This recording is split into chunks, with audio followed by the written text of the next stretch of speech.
Bingo Blitz rules. If your bingo has ads in it, That's not a bingo. if it doesn't have the coolest tournaments, mini games, and the most breathtaking design, Nope, not a bingo. if your bingo moment makes you feel so excited that you just want to burst in joy and scream out loud, bingo! Sorry, so you're playing... Bingo Blitz? Now that's a bingo. Go for a world of excitement with Bingo Blitz, the #1 free bingo game. Download Bingo Blitz and play for free. Now that's a bingo. This episode is brought to you by Heyday. Looking to escape all the festive chaos? Turn holiday hecticness into harmony with Heyday, the mobile game that helps you harvest calm, one crop at a time. Reclaim your me time. Relax, decorate, and enjoy farming bliss as you tend to your animals and harvest crops as part of a welcoming, stress-free community. Join over 20 million players. Just tap or click on the banner now to download Heyday for free today.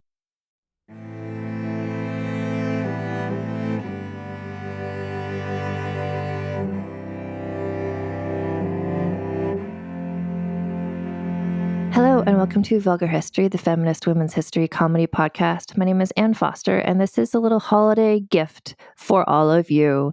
So for the last few years, I've been having this podcast spin-off series that's available to people on my Patreon that is called Vulgar Peace Theater, where myself and people who you know from this podcast, Allison Epstein and Lana Wood Johnson, and we talk about costume dramas from, well, I don't know, just costume dramas taking place in all different time periods, but movies, basically, sometimes TV shows.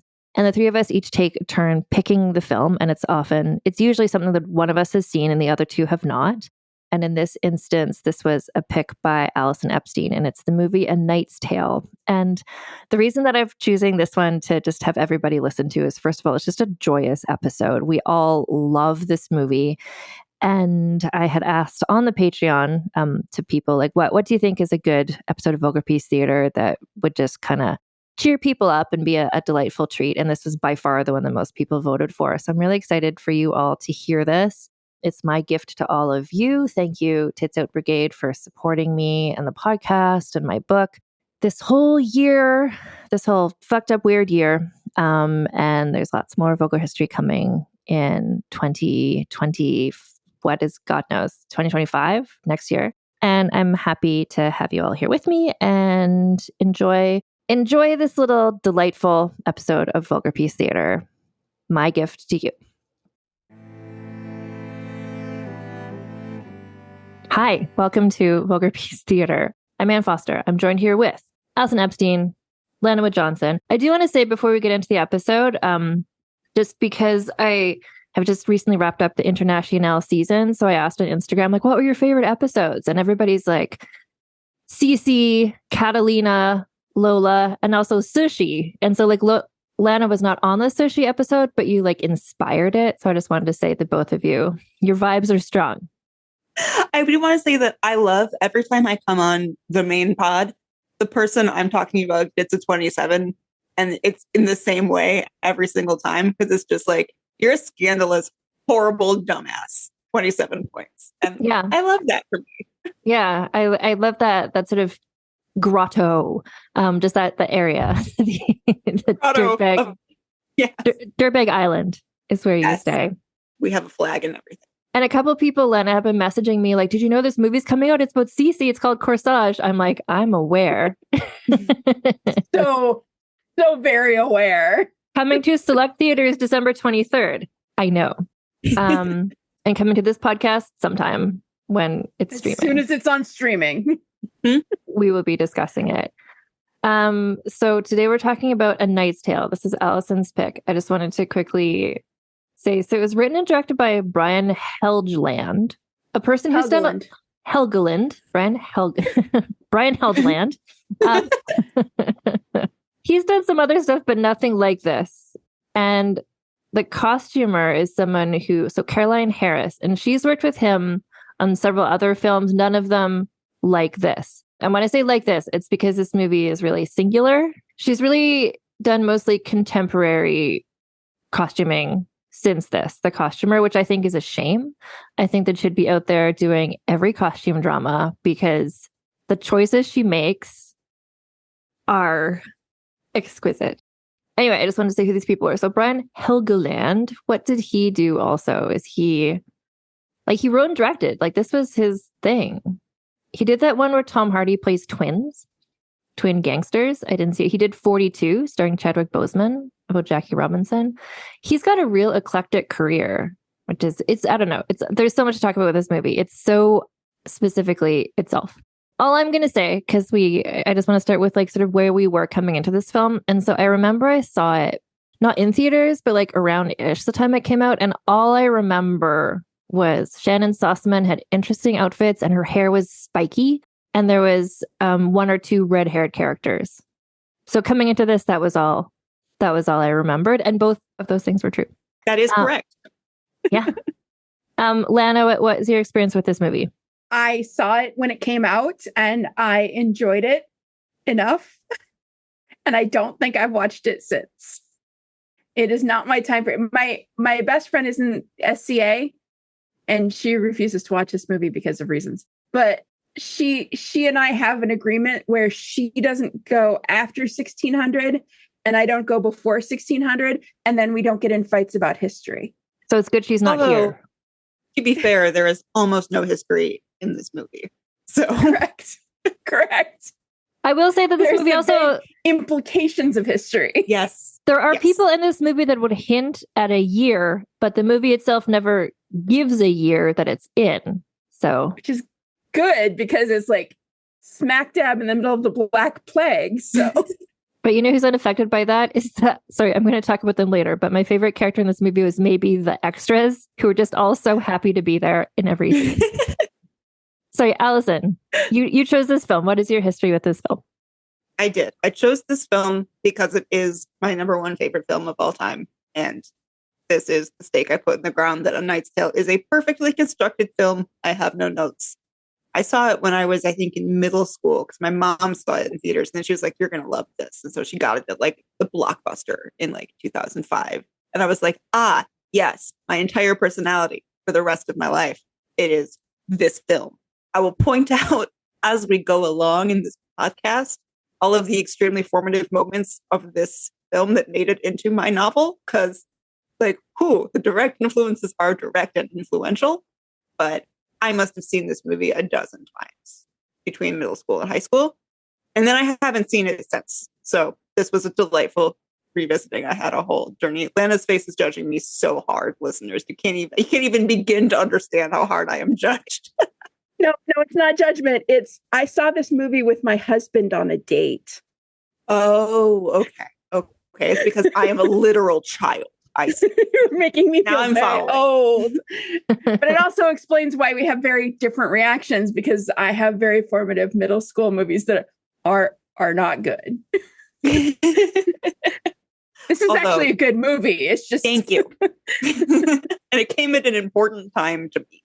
Can I just ask for all of us, like both when we first saw it and where we are now, and our experience of Heath Ledger as a performer? Because when I first saw it, like around when it came out, it was when Heath Ledger was just coming on the scene and it was like, look at this handsome guy. And I understand now that he was like, please don't market me like that. I'm an interesting actor.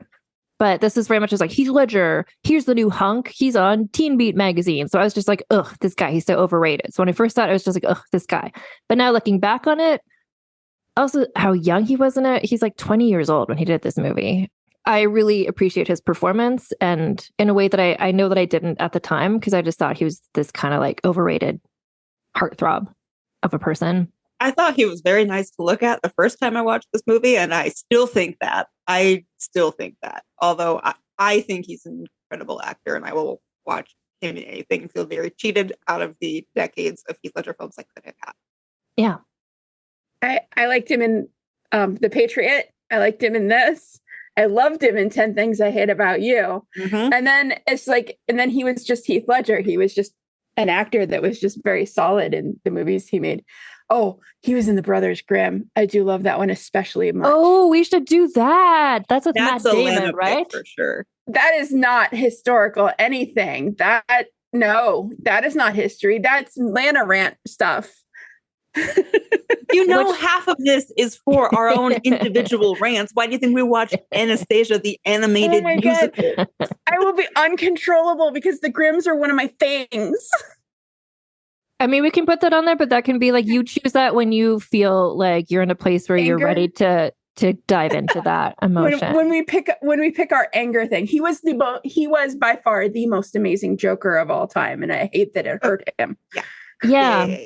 Yeah, he was so good in Brokeback Mountain. Like around then was when I was like, oh, Heath Ledger, he's not just a pinup. Like he's actually Colin Farrell, I think, had a similar trajectory. Other than he did not tragically die very young. Where it was just like, look at this hunk. And he's like, please let me do interesting movies. And he's aged to a place, Colin Farrell, where he can do the weird stuff he always wanted to do. And I also kind of think sometimes, what would Heath Ledger have done if he was still around now? I think he would be in some sort of like TV series. I think he would have done 14 different A24 films and also the Knives Out series. That's what I think he would have done. He was on a TV show called Roar in like the late 90s. It was so poorly produced, but he was like the best part of it. And at one, like the entire time, everybody's torques were worn askew. And I was hanging out with my geek nerd friends. And of course, one of them would wear a torque and it would go askew. And every time it went askew, everybody'd yell, wrong! For me among the listeners, what is a torque? It's the Celtic necklace that men wear. That's like it's like a braided wire and it has two little balls at the end. It's open in the front. And it like if it's straight on, the two balls are like right around your Adam's apple. And when they're askew, it looks wrong.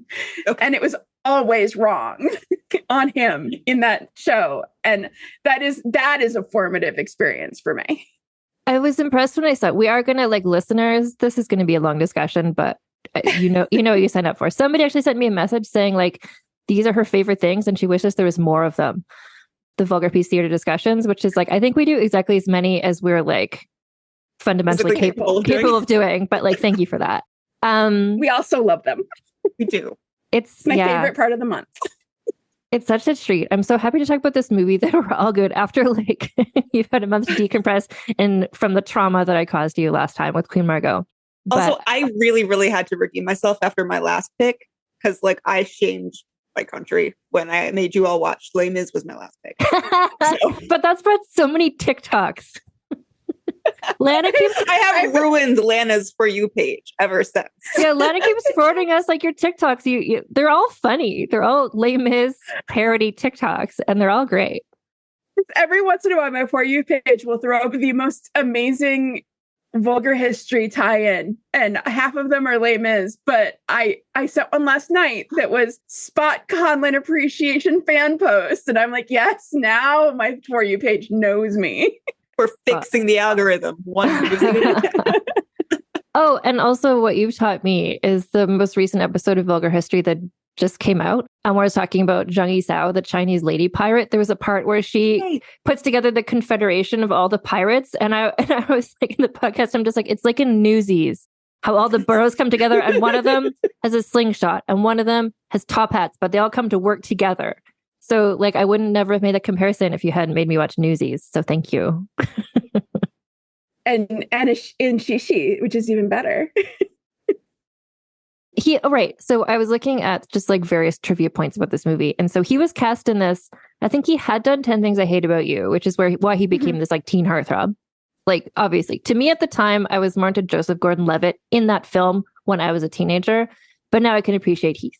Anyway, but he was cast in this movie because someone had saw the footage of him being in The Patriot and thought he was so good. They're like, this like 20-year-old Australian guy can lead a movie. And they were not wrong. Like he has a star quality and a charisma that it's like still sort of like emerging in this film, but like he carries a film on his shoulders and this movie could have not worked, but Heath makes it go down so easy. It all like Heath holds it together. And I think for someone so young, like whatever, when he's like 20 years old or something, it's just like very impressive of him, I have to say. I'm sorry, you can't say that and not include Mark Addy, because that man held this film together. I would say Shannon Sossaman's wigs hold this movie together, but we will get to that. Mark Addy was a revelation in this film. It was, you know what, across the board. The casting was perfection. It really was. But it's if not you a weak link in this movie. I love every single right, person. but like if they'd put like Matt Damon in the lead, it wouldn't have been as good. You know? No. I'm just thinking like I want the alternate universe where that movie exists and I can watch it. I'm just saying, like, the Ben Affleck Shakespeare in Love version of this movie. Yeah. Like, where's that? Yeah. So, okay. So Heath, a great choice for the lead character. I have my notes. They are, I'm going to say shorter than sometimes I think. And that's because, so I watched this movie twice because I had time to do that. So once just for enjoyment and once to take notes. And when I was taking notes, I'm just like, oh, this is like when we did musicals but instead of long songs where I get to not take notes because they're singing, it's just long jousting sequences where I was like, oh, this is actually great. I can just type joust, scroll on Instagram. Are they still jousting? Okay. And then I can come back. And that's because what we're watching is a sports movie, not a historical drama. So you can skip through all the games, be like, sport happened. And that is what my notes say frequently. And that said, she did have 7 pages of notes. When she says they're shorter than usual, it's because they're usually 9 pages. I think I've gone as high as 12.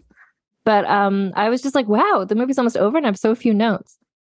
It starts off, like, when I started watching, I was just like, oh, good. It starts off with text. Like, every movie we've done has started off with text, except for Amadeus, a movie that started off where I was just like, what city are we in? What year are we in? And I was so unmoored. Where is my label? Vienna, 1740, whatever. Tell me a year and date. This one doesn't say year and date, but it does explain. So, in medieval times, a sport arose.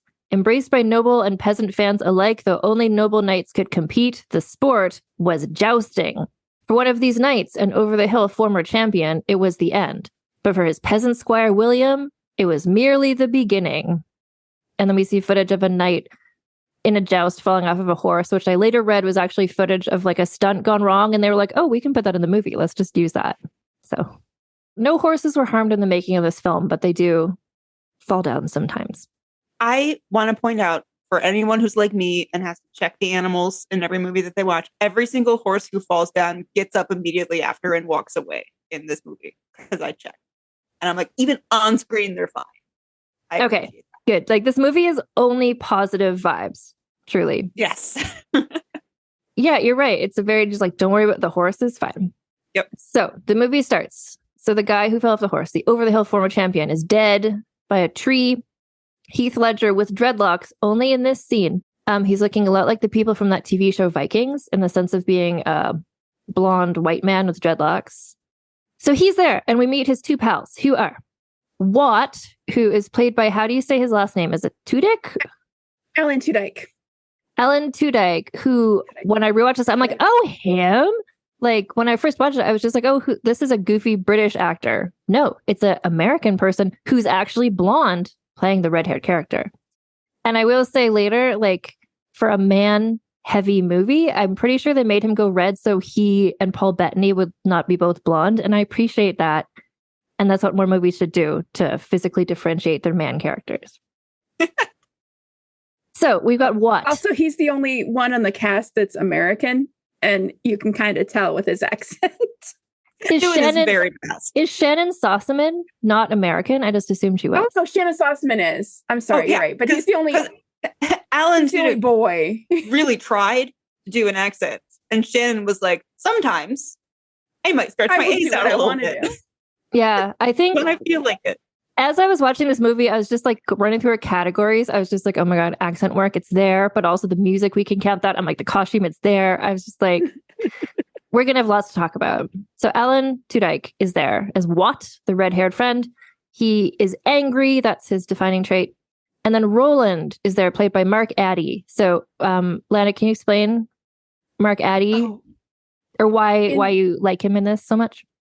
I mean, he is the straight man. He's the one that has to be like figuring out all the problems. Of course, I identify with him because he's like, you got to wear clothes. Let's do this. You got to do like he's big shishi energy. He wants to retire, but he can't let his friends down. He's the mom friend too. Like he's literally the mom friend. At the point where he starts like sewing, I was just like, oh, this guy, he just takes care of everyone. And for people that don't know, he was Robert Baratheon in Game of Thrones. That's the only other thing I know him from. Was he? Yes. Polar opposite character. I'm having such a time right now. He's also the manager in Love Actually with Bill Nighy's character. Do I have to go lay down? Can I not finish this podcast? Have we broken this movie for you? No, you broke Robert Baratheon for me. Robert Baratheon deserved to be broken. I mean, yeah, but not my beautiful, beautiful Mark Addy, my favorite childhood great man. Also, my ultimate controversial take, which is Robert Baratheon was Jon Snow's father, and I will hear no otherwise. We're not getting into Game of Thrones scandals and conspiracy theories on this podcast because I won't do it. No. Nope. Maybe one day. That's not history, not even a little. Maybe one day for charity. For charity. A lot of charity. You guys have to raise so much money. Honestly, yeah. That was your offer. Like Lana will discuss an episode of Reign with us, but only for charity. I really think if you said that, the Tits Out Brigade, we might be able to do it. Right. Well, we could do like a live show and people can watch us. And yeah. I think Patreons, if you're interested in that, drop however you comment on Patreon. I don't know, but like let us know. Yeah. I think that is a thing that might happen one day. But again, like we need to I have so little knowledge of the stuff in this movie, but I could see someone like Lana's BFF would just be like twitchy about what they're doing with history in the way that Lana will be about any episode of Reign. But yes, that is very much the same vibe. Yeah. Even though she's like specifically an anachronistic performer where they combine all of the different periods at the same time, it does not matter. This one makes her twitchy. Yeah. And it's specifically the soundtrack. We will talk about that. We will. It's coming up. If we ever get out of this first scene of the film, the first sentence of my synopsis. Okay. So we've got the three guys, the three bros. And they're like, okay, the knight who we all work for is dead, but there's like one more joust to do. And Heath is like, well, Heath, will put on the armor and joust in their place because if I win, then we'll get money, and we need money because we are poor guys. And there's a lot of the exposition I appreciate is very clear and just delivered matter-of-factly throughout. So they set up the stakes of the entire film, which is if the nobles find out that he, a poor, is jousting, then they will be in trouble. They're like, you can't joust, you're not a knight. But Heath smiles, his Heath Ledger smile. I was like, oh, there it is. There's the star quality we all know. He's like, well, I hope they don't find out that I'm a poor person. And then we cut to the crowd is clapping and stomping along to We Will Rock You. And the title A Knight's Tale comes up. And it's... I just love it so much. I love it so much because it kicks down the door and says, hey, bitches, this is the kind of movie you're watching. Enjoy yourself. If you have any complaints, you may take them to my ass because I don't care. And I love that so much. I know Lana came in here wanting to talk about one thing and one thing only, and it is the use of Queen in this movie. So please go. Well, before I do that, I just want to I have to insert some history into this. And the reason why the poors weren't allowed to be knights is because it was freaking expensive to be a knight. And it literally impoverished like their home districts. People were like overtaxing their commoners in order to do the tour. So like being a knight is not so much, hey, you have to be a knight, look how cool you are. It's, can you afford this? So frankly, if a poor person could afford it, they'd be like, they probably could have been able to figure it out. But if a poor person could afford it, then they would no longer be a poor person. Correct. Great point. Because great point. That was the only social mobility was the ability to like raise funds and you could just buy yourself a title if you got rich enough most of the time, because the king would be like, hey, I could really use all of your money. That would be helpful. Which is basically the plot of this movie. But the use of Queen in this movie, the one thing I want to point out is that they start out with We Will Rock You. which is a single. And the B side of that single, which is always played together, is We Are the Champions. So the intro and the outro of this movie are a single song, and everything in the middle is like this perfect ode to Queen. and their whole ideals. And as also We Will Rock You was written by Brian May, the best astronomer in the world. Astronomer? Like he went back after Freddie died. He went back and finished his PhD, which he's put on hold to be a member of Queen, and became an astronomer. And he was one of the people that was interpreting the Pluto mission, one of the astronomers that was interpreting the Pluto mission for like television and Lana, Lana, could Yeah. you then say that Brian May changed his stars? Yes, he did. that's a really good pun and we're going to talk about in the movie what that means. But if you've watched the movie, you'll know the meaning of that. So yeah, You'll know why I'm so proud of myself. Yeah. So the music is intentionally anachronistic in the same way that I appreciate another. Well, I think the director said something like, he's like, well, I could have put in like classical music, but that also hadn't been written yet. Like the only music that they would have been like monk chanting. So I was like, he wanted to make it feel contemporary and fun, like the way that going to a joust, he wanted us to feel fun, not just like, oh, we're watching an important historical thing. And like, I respect it, and the soundtrack slaps. It's great. This is how it would have felt to be a peasant at a joust in 13. Whatever was happening would make the peasants feel the way that Queen makes us feel. And so like emotionally it's right. Yeah. But like, we're not going to feel that way if someone busts out a lute in a recorder. We're going to be like, oh, something fancy. Like, no, it's fun. It's old-timey sports. Yeah, it feels very much like in any sports arena, like that. The crowd does the wave, I think, at one point in this opening sequence as well. But like the We Will Rock You, like when that plays in whatever, a baseball thing or whatever, like everyone knows that song. That's like a sports song. That's also really good. It absolutely establishes it as a sports movie, not a history movie. And that's very, very important, because if you go into it expecting a history movie, you'll be really, really sad. I also just I think it's this opening sequence when the heralds have their trumpets up and it looks like they're playing the guitar solo to We Will Rock You. And the trumpets down, the music stops. And I'm like, I love whosever idea that was. That's so good. This is the thing. This is where I was like, wow, what else did this director do? And I was like, nothing else like this. Like he wrote and directed this. Like this was his vision from top to bottom. And then the fact that he didn't follow it up with anything else that's the same is interesting and kind of too bad. Hey, Payback was a very, very good movie, but it was a very different movie that he did. And it was a gangster movie, almost like an early John Wick kind of thing. Yeah. And so like he likes weird stuff, but he's mostly been a writer. Yeah, I guess it's all, he's just like, here's what I'm going to do. This is my weird thing. And then like my next thing is going to be weird in this way. And like, I respect that too. But, so this is the first note I have in my notes about the extras, my favorite character in this movie. So this was filmed, do you know off the top of your head? It was somewhere in Europe. It was, Czechoslovakia, Prague. Yeah. So the extras all do not speak English and are just there for a good time. And they're just delighted to be in a movie. A lot of them, I think, are like homeless people, possibly, who just like were given work to be. So the crowd is so happy to be there. I wrote, there's no fingerless gloves to be seen. They're not wearing the like poor people colors we've seen in other movies of like light washed out brown. They've got like primary colors on. The kids have face paint. Like everyone's just like looks hearty and healthy and just like really happy to be in a movie. And there's this scene later on where the crowd is supposed to be menacing and they are not. They're still just like, we're in a movie. This is so cool. So the crowd is like, and the same as the horses getting up, like the crowd is just a joy to behold.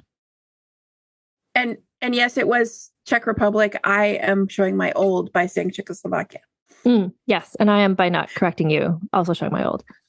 But also my lack of knowledge of Eastern Europe entirely. So, so the crowd they're excited. The rules are explained exposition style. I do not care what they are. White flags are involved. There are rounds. So it's very obvious throughout this movie that you do not have to know anything about jousting because they'll always tell you immediately after what the characters' faces are doing. They're like, oh, that was a good thing. oh, that was a bad thing. Okay, I don't need to know any facts. Like, oh, and there's that's stakes. how I think all sports movies should be. Is I don't ever want to have to know a thing about a sport in order to watch a sport. It's Yeah, the first you're right. to 3 points. Exactly, but like It's a touch. A touch is a point. A knockoff is 3. First to 3 points. There's 3 rounds. Lord Adamar, you want to tell us more about the rules? Yes, I am mostly German. I love rules. The rules are, if you are also Atlanta and you like rules, they're explained, as Allison said, numerous times throughout the movie. And every time my brain just shuts off. I'm like, I assume I'll understand what's happening if I don't. If you like rules, they're very, very clear and easy to follow. And new ones keep springing up when a new thing happens. So Heath wins, obviously, even though he like has never jousted for real before. He's always like, he was like the guy who they worked for, like he would joust opposite him for practice. But anyway, he's just got the raw goods. He's got jousting potential. So he wins. But then he keeps his helmet on while accepting his prize, to keep his face hidden. But also the helmet is partially smashed in by the lance. Anyway, his prize is a gold feather statue. The prizes are always gold statues, which they always hack into pieces.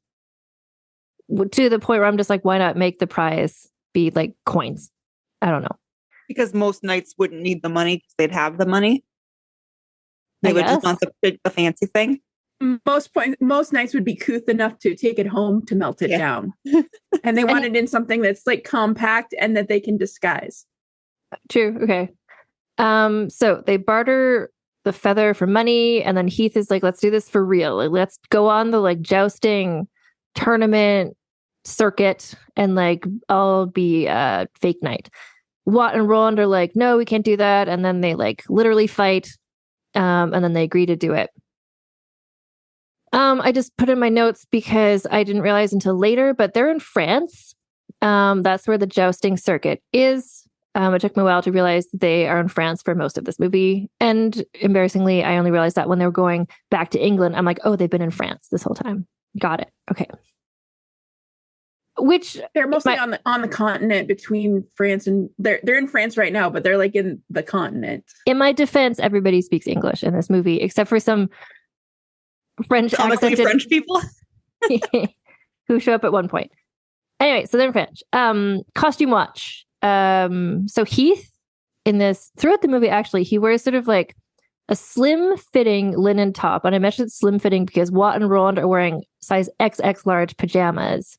And Heath doesn't have his sleeves ripped off and it's much more fitted to his body. And he also has leather chaps that he wears over his like linen pants. The other two are in kind of oversized karate gis sort of vibes. And that's how you know he's the main character. Training montage set to Lowrider, the song. They should have been wearing dresses. Should they have? Why is that? I mean, maybe some pants, but like they'd just as likely have been wearing dresses because like not dresses, but just like a tunic that just covers everything. Yeah. His hose and trousers take a lot of extra work and they're poor. Right, but Mark Addy does have a way with a needle and thread, as we see. That is true. That is very, very true. And he might have wanted to like look a little bit uppity by putting on pants. Their clothes are very like one size fits all style. So anyway, so Heath is like pretty good at this, but he, obviously needs practice. The vibe is Roland is good at training. It's very much like in a boxing movie, the guy who like, it's very much like the Rocky training montage, but doing various joust things. Watt's energy is chaotic and angry. And by midway through the thing, Heath has cut off the dreadlocks and now he has sort of a vest added to his outfit. It is an extremely good look. It's a good look. It's definitely a good look. And then they run into Paul Bettany, nude, who is at the crossroads on the street. He's playing famous writer Geoffrey Chaucer. He says, pause quote, briefly to note that for any of the Tits Up Brigade who have read A Tip for the Hangman, was this Chaucer extremely influential on the way I wrote Kit Marlowe? Yes. Yes, he was. This is very formative to me personally. This is my favorite character. I love him with all of my heart. I can't watch Paul Bettany in Marvel movies because he is always Chaucer. Remind me in your book, does Kit Marlowe say, Kit Marlowe's the name, writing's the game. Not in the words, but in the vibes, yes. Because he says, Geoffrey Chaucer is the name, writing's the game. And I thought, that's a great line. Yeah. You also missed the ultimate pun right there. Which is? He asked which way they're going, and he said, well, this is the road to ruin. Yes, they did. Which is the French place, Rouen, right? Mm. Yeah, so they're like, why are you naked? He's like, well, I've basically taken what you could call an involuntary vow of poverty. We find out later that he is a gambling addict, and that's why he is. But anyway, he's like, he can write. Actually, he's like, I'm Geoffrey Chaucer. And they're like, He's like, no, Geoffrey Chaucer, the writer. And they're like, what's a writer? What are books? Yeah. We are cousins, sir. But he's like, I can write anything you want. You give me pen and paper. And he's listing up the stuff he could write, including patents of nobility. And Heath is like, file that information away. Heath is like, I am Sir Ulrich von Liechtenstein from Gelderland, which is a Catalina de Arouso level pseudonym of ridiculousness. Anyway, Chaucer is just like, the tournament that you're going to requires a family tree going back 4 generations. If you help me get clothes and shoes, he'll write up letters of patent for them. And they're like, I guess we'll do that. So, Rouen! Chaucer presents the paperwork and enters. They're like, which sports does your knight want to be in? And then there's sort of like shields hanging behind the entry guys, and he just pokes them. That one and that one. It's like those are the 2 sports that he wants to enter in, which is sure. We need more stick smacking based decision making in the world, I think. Makes a very satisfying sound. Yeah. I mean, it's like a touch screen. That's all it is. Yeah. This is the old timey iPad, is when you whack a shield with a stick. Exactly. You can take a long stick and you whack a thing, and it's a symbol, because nobody can read and nobody takes the time to read, even if they can read. I mean, you could just say the sword and the joust, but like, no, but that's what makes this movie next level good. They have this whole setup. They don't use it again ever in the movie, but it's just like, here's how you enter and here's how you choose your categories with this giant whacking stick. So the paperwork for Sir Ulrich von Liechtenstein is presented, and then Chaucer pieces off to play a game of dice. And then Heath, who is just casually is riding his horse through the crowd. No one else is on a horse. Spots Shannon Sossaman in a white outfit with hat on, and he is in love. Could you explain this outfit, either of you? I can't explain Sexy the outfit, nun? but I can explain the horses. I think the outfit, the outfit is essentially sexy nun. I think she's got like a little nun hat, and then she's wearing a floor-length bodycon nun dress with a family crest on the back. It's a whole look. She's committed to it. She definitely stands out. I don't blame Heath for that catching his eye and for him falling. Basically, she's wearing all white except for her beautiful face, and he's just like, oh, she's beautiful and she's dressed bananas. And it's like, of course you just fell in love with her at first sight. Like, she stands out quite substantially among everybody else here. Her later outfits, and I'm going to... more unhinged. Her outfit journey is one that I really want to track carefully, but she does end up in a place that I can only describe as like Padme Amidala goes to Coachella. Yes, that is so accurate. So this first outfit is very much like Padme Amidala doing a diplomatic mission. And then it just, yeah. Is this coming out almost the same time as Natalie Portman's Star Wars? I think that was certainly early 2000s. Because I want to know what trend were we following here? Well, the trend we're following is kind of like taking Asian culture and mixing it, twisting it beyond recognition with kind of like a Forever 21 aesthetic. Mm-hmm. What's that one called? The one that she's in? Oh, the Phantom Menace. She's in the middle of 3. Phantom Menace, Attack of the Clones, and... Yeah, when is Phantom Menace? Phantom Menace, Revenge of the Sith, Attack of the Clones. Yeah, so episode 1 was 1999, and this is 2001. Yeah. And so episode 2, Attack of the Clones, was 2002. So it's like between 1 and 2. So what I'm going to say, hot take, because in the first film, she's not wearing a lot of outfits, Natalie Portman. By 2 and 3, so it's more like Natalie Portman is dressing like Shannon Sossaman in this movie. I think the influence goes in that direction, actually. So can you explain the horse, Lana? Why is he riding a horse in a crowd of not horses? I mean, I can explain why there's no horses there, which is horses were ridiculously expensive and no one else had one. Yes. And him riding his horse was kind of him being a show-off snob, but that's the brand new sports guy rides his Lamborghini and picks up the first hot girl he sees. That's the sports movie analog. Got it. So he's kind of showing off here. Yes. And so he's just like, he follows her down the street being like, hey, like banter. And she's all like, I'm a strong, independent woman and I'm not going to like give in to you.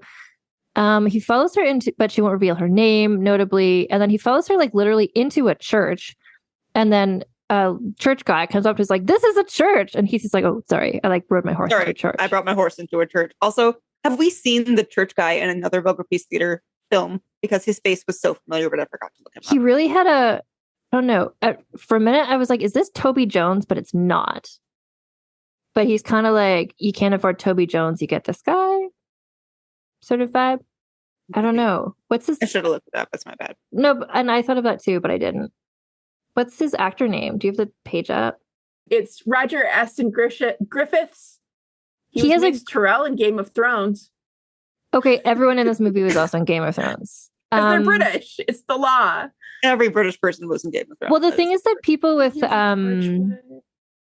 a good oldie time...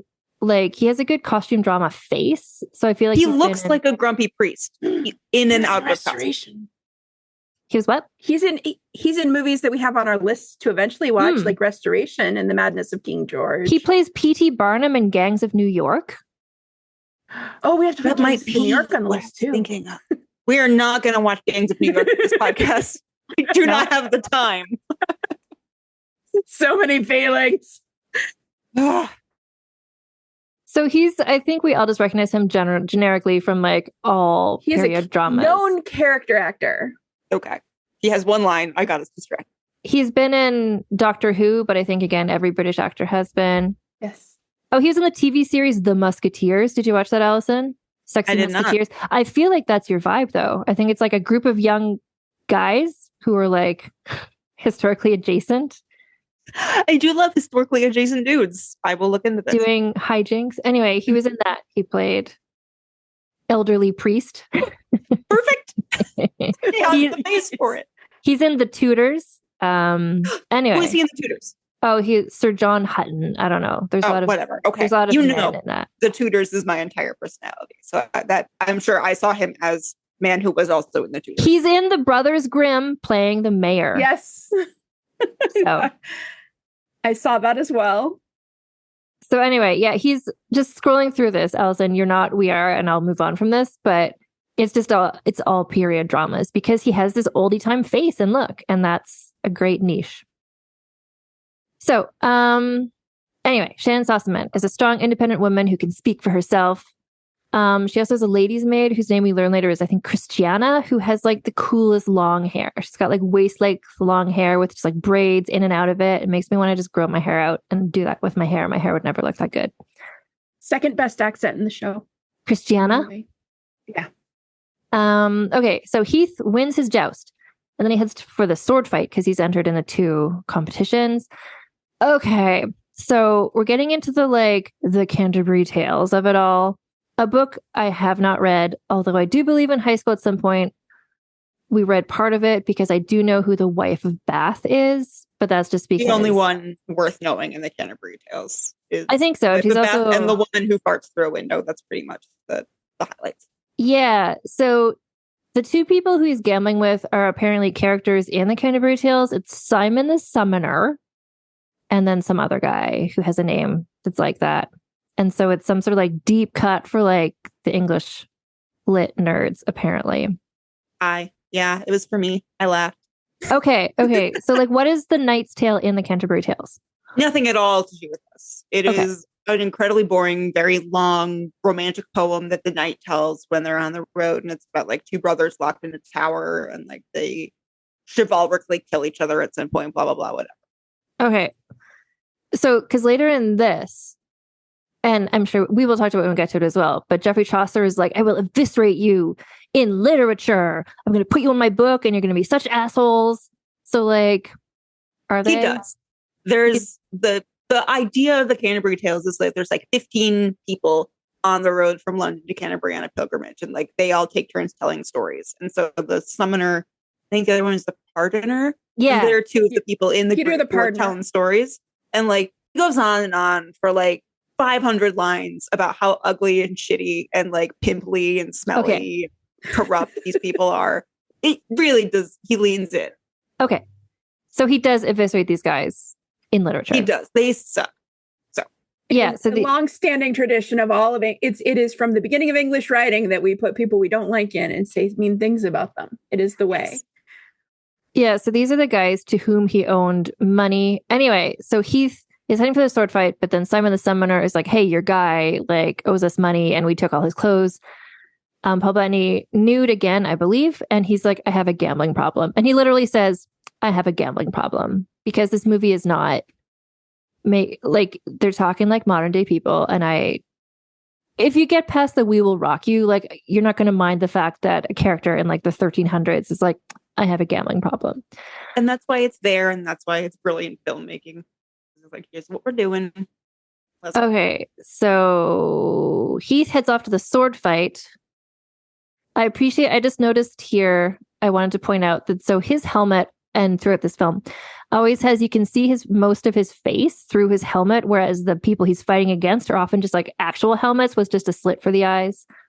So, so you can see Heath in his face. Unless he's hiding his identity. Except when he's hiding his identity. Yeah. Anyway. Oh, and this is the first time we see Chaucer being the hype man. Can you talk about Chaucer as the hype man, Allison? I think that what they were going for is like, in like pro wrestling when Vince McMahon comes out with his microwave with his microphone. It's like, in this corner, the destroyer. But I don't watch wrestling. I don't know. But Chaucer is just like really having a great time. He is thinking of every single word he's ever heard. He's truly off the rails. And in this first one, I love because the entire audience is like, as you said, they're like a bunch of Czech people who don't speak English. And that's what they look like when he gives this speech. They're just like, what, bro? Not a single word of that meant anything. But then Roland's like, yay! And everybody's like, we're supposed to cheer. And that was allegedly, this is too perfect to be true. But according to the IMDb trivia, that is actually what happened because the Czech crowd didn't know they were supposed to cheer then. So then Mark Addy was like, yay! And then everyone started cheering and they kept it in. So good. And I think when I read that detail, I was just like, oh, I love this Czech Love it so group much. of extras. It was great. So they're all taking care of business plays as we see Heath winning sword fighting competitions. But in the course of this, he suffers some damage. So he's been wearing the armor of the guy who died in the first scene. And it doesn't... Okay, when I realized that this movie has a lady blacksmith in it, I was so excited. A Scottish It has lady blacksmith. the best accent in the entire show. She's from Glasgow and she does not mitigate her accent whatsoever. Oh my gosh. So he needs to get his breastplate repaired, but he has no money because he had to pay off the creditors of Chaucer. And so he winds up, there's this lady blacksmith, but like no one really goes to her because she's a lady blacksmith. And he sort of is like, oh, well, those guys said that you're not good at being a blacksmith. She's like, they said that. And then she's like, okay, I'll fix your armor. So she's the farrier. She only does blacksmithing for horses. Oh, right. She's You know a what? horse blacksmith. She's basically a vet as opposed to a doctor. Yeah. But she says that she'll fix his armor. You're right. Yeah, no, this is taking me back. I haven't watched my former favorite TV show, Forged in Fire, in a while. But every now and then, the competitive blacksmithing show on the History Channel, because it's historical, because they have to do historical weapons. Anyway, there's one episode where they had a guy on who was a farrier, And the judges were all just like, look at his hammering technique. And he had this different hammering technique. They're all just like, that's how you know he's a farrier. Totally missed that she was a farrier because I'm like, oh, she has that hammer technique. Anyway, she's just like a lady blacksmith and she's fucking awesome. And the actress is in these shows I have not watched, but maybe people have. Maybe you have. Better Call Saul and Breaking Bad. She's like a recurring main character on both those shows. Good for her. I know. My husband watched those. I assume she does an American accent, but glad to see a Scottish woman succeeding. But Was she's her so accent hard to hear. Hmm? Do you have a hard time understanding her accent? Her Scottish accent? Her Scottish accent. No. Okay, good. Do you? No, my great grandfather was Scottish, so I have this funny feeling that I know Scots because my grandmother accidentally taught it to me, and I just don't remember, and I can never tell if people's Scottish accents are hard or easy. Hers went down nicely. I have watched things I watch most things with closed captioning now because that's just I don't miss things, but I especially watch things that are like produced in Great Britain with closed captioning because some of those regional accents are just like, they might as well be speaking Icelandic to me. Like, I don't. There was one understand. contestant on the most recent season. The Great British Baking Show. Yeah. Are you talking about that one Scottish man that I was like, I didn't understand a single word you said all season? Yeah. Yeah. Yeah. He seems so nice, I assume. No, this actress, he was very nice and very cool. This Glasgow actress, I think she's doing enough of a Scottish accent to be like, what a great accent. But she also, I think, is tamping it down enough to be like, people in America will understand me because she's a pro. And she's so cool. She has the glossiest, shiniest hair also. She's so pretty. Yeah, she's great. She's the best character in the entire movie. And I do want to just I want to also just like recognize and appreciate because she came on the scene. I was just like, oh God, are they going to do some sort of thing where like she ends up with someone with Watt or with Roland? No, there's no love story. She's just like a lady blacksmith who joins their crew, and that is what she does. And I love that. She that's just so wants rare. to go to Paris. Mm-hmm. Yeah. What was the name of the actress? I don't remember. Laura Fraser. Okay. She's awesome. Scottish name. She's great. And I'm glad that she's got this movie really, the careers of everybody in this movie, you know, Heath Ledger, R.I.P. But like Mark Addy, like Adam Tudyk is doing gangbusters as this like voiceover artist. Like everyone just really took off from here. So they really got a lot of actors who just like went on to be great. So which is part of why the movie's good. They're all great actors as evidenced by their future careers. Okay, so Heath is jousting. Shannon watches in a hat that I will let Allison describe. It's the white sort of woven one, kind of a bucket hat. Oh, yeah. Okay, I'm glad you prompted me because Shannon wears many things in this film and it's hard for me to remember. But this one is like, my grandmother owned one of those like kind of woven bamboo visor hats that you would wear like when you were doing gardening. And it looks like that, plus a little bit of a mosquito net, plus a fez. It's like truly incredible. Like, it's got golf club grandma vibes, and I'm delighted to see it make an appearance. There is, just knowing that you chose this film, I was like, in terms of this film having everything for you, like the number of hat moments, the coat moments, I'm just like, well, this was made just for Allison. We're going to talk about the coats. I have a whole thing about that. Or is this why Allison likes hats and coats? You know, I don't think it's why I like hats. I do think it's why I like coats. I'm pretty sure there's a formative coat in this movie that we haven't gotten to yet. I noted the coat that I'm pretty sure you're talking about. Yeah. Yeah. So Shannon Sussman, this outfit is very Asian inspired to me. In some sort of, I could picture somebody wearing it in like a Joseon set K-drama somehow.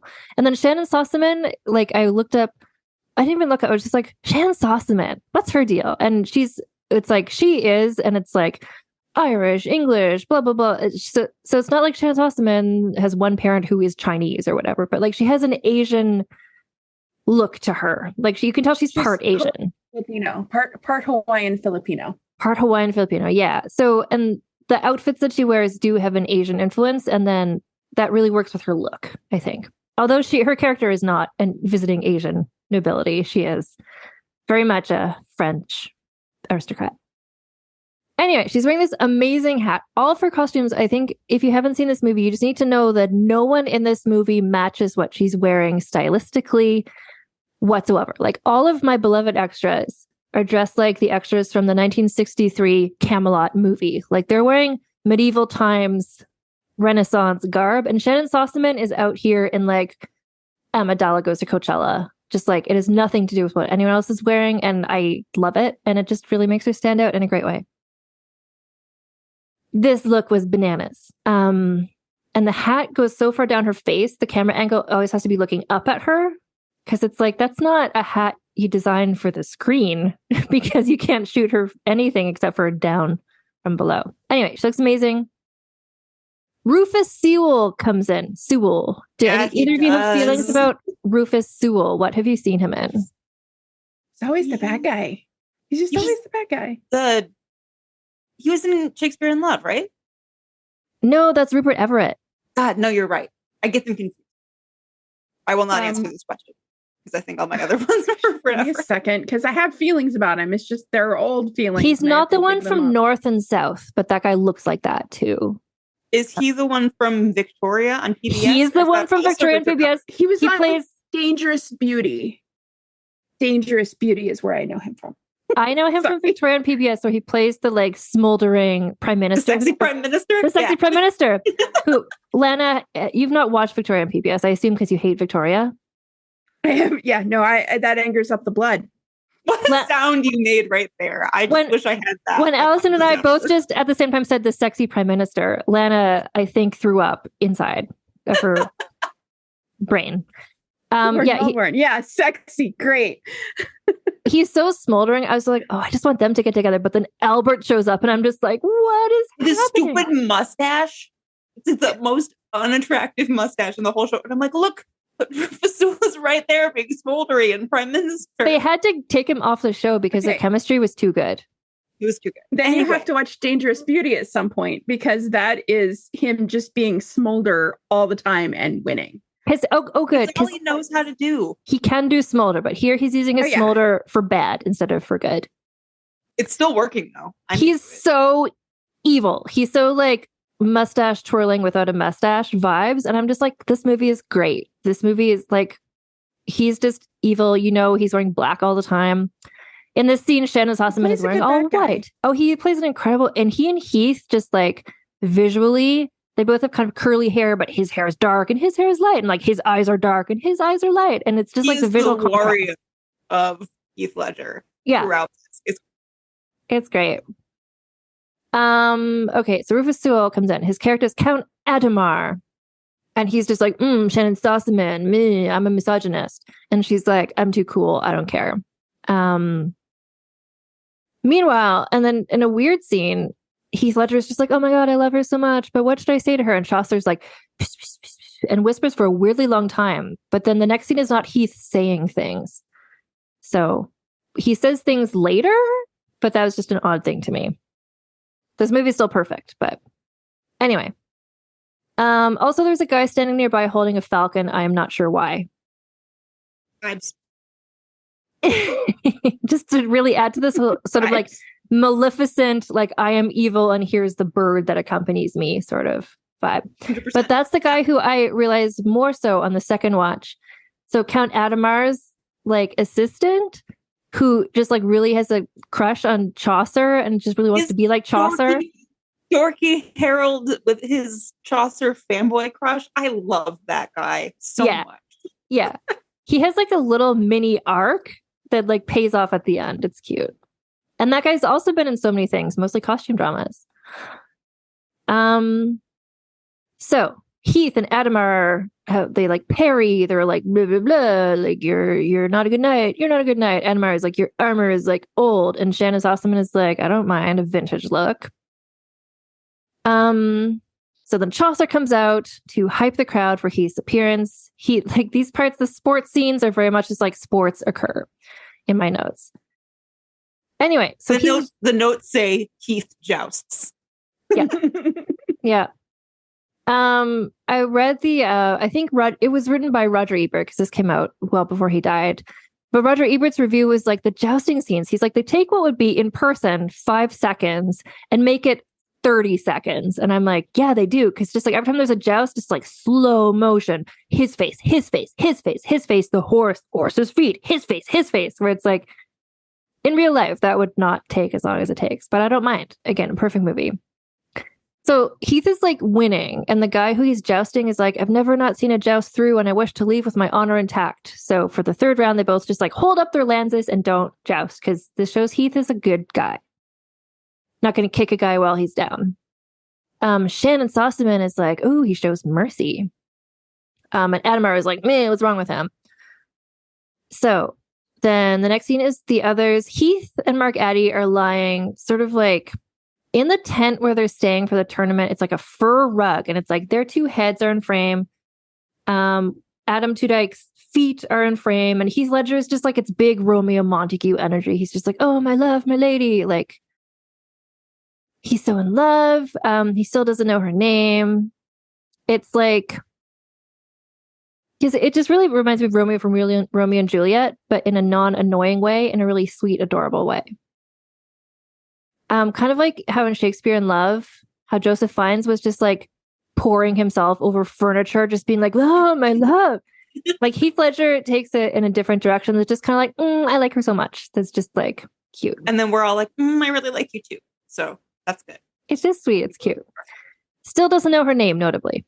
So the next scene, Shannon Sossaman and Christiana, her maid, are in her castle room. And this is the only scene in the whole movie where Shannon Sossaman is wearing just like a traditional medieval long hair wig.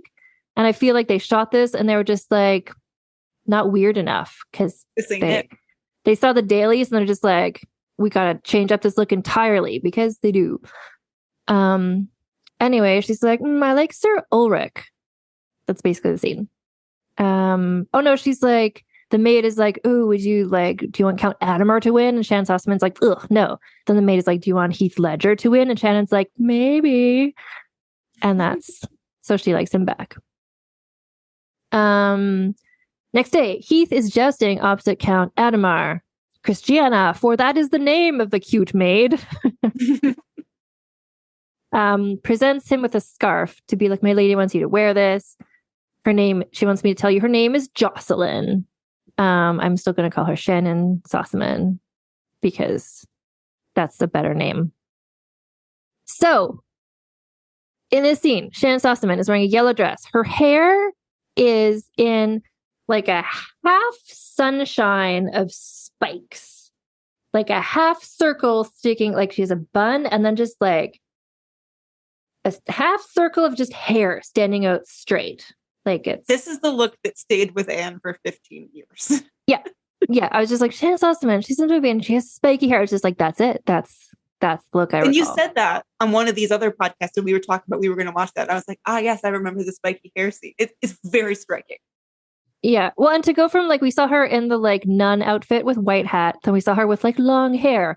And now this is her look, and she sticks to this look for the rest of this film, which is Coachella realness.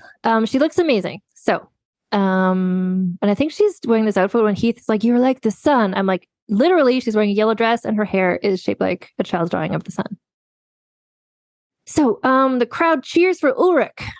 And Adamar is mad because Ulrich, aka Heath, doesn't joust with style or technique. He's got just this raw new. This is like in I don't know if either of you know this reference. Lana might in Strictly Ballroom, where they're like new steps. Like the guy, it's a ballroom dancing competition, and he's like inserting new steps, and there's all these Australian people just being like new steps, and they're all shocked and appalled. He's not done. No, he's not jousting in the like traditional jousting way. Just raw talent. And then Heath has a flashback of being little kid Heath. I have to say, really good casting. Little baby Heath. It's so cute. It's such a cute little kid with tan skin and like blonde curly hair. It's like, yeah, that's what little Heath would have looked like. And he remembers being a little boy, watching the Knights on Parade whilst crouched on, what's that thing called? The wooden thing with the guys. Stocks. So there's like a guy in the stocks and little Heath is on top of it. And the best part is when the guy in stocks like joins in the conversation casually. Anyway, Heath like sees them and he tells his dad, like, one day I'll be a knight like them. And the guy in the stocks is like, you can't change your stars. And little Heath is like, Dad, can I? Can someone change their stars? And the dad is like, yeah, you can, because he's a good dad. Brief pause. I recently went through copy edits on my second book, and my copy editor flagged a phrase in one of my sentences, which is like, this seems like an unusual turn of phrase. Is this the way the usual idiom goes? And I looked at it. What I had written down was, can a man change their stars? And I said, no, this is a quote from 2001's film A Knight's Tale. And I had to take it out. So when I say this is formative, I mean, it changed the way my brain works. Yeah. That's too bad you can't keep that in, just as a little shout out. I could have pushed, but I was like, you know what? I don't want to explain that to people. Your first book was effectively Geoffrey Chaucer as the main character. So, like, can't write A Knight's Tale twice. The shout outs are there. Yeah. Okay, so meanwhile, back in the joust, Heath is semi-unconscious while on the horse. And, oh, sorry, I looked down or something. Somehow Adamar got the scarf from him. He hit him real hard, is what happened. And did the scarf get on his lance? Like, is that how he stabbed him? Okay. Like, with the leg. Yes. Yeah. It was bad. Okay, so then Adamar gets the scarf, and then he like goes up to the stands with the scarf on his lance, and he's like, "Here's Shannon," and she's like, "Ugh, ugh. Okay, you're gross." Anyway, so Heath wins the sword competition, but Adamar wins the joust category. / also he's the tournament champion. And then they say these lines that are said 75 more times in the movie. And Heath is like, "Next time I face you, you will be flat on your back." And Adamar is like, "You have been weighed, you have been measured, and you've been found wanting." And these are formative statements, like that statement was to you, Allison, can a man change his stars? Because these two men just repeat these lines back to each other throughout the entire rest of the movie. They do. Anyway, they do. That is. So Heath is now like, I don't want to divide my attention between the sword fighting and the jousting. I'm going to only focus on the joust now so I can be tournament champion. He breaks off a piece of his gold statue trophy to pay off Chaucer's debts. Oh, and this is where Chaucer is like, "I will eviscerate you two in fiction." And they're like, okay. And it turns out he did. So, and then in a plot twist I loved, the lady blacksmith is like, "Your armor doesn't really fit you. Like, I can make you better armor that fits you better. And in payment, I just want like a ride as far as Paris." So then she breaks off a piece of the statue, which is what she is owed for, to make this new armor out of, we're going to talk basic, I think vibranium is the metal that she invents.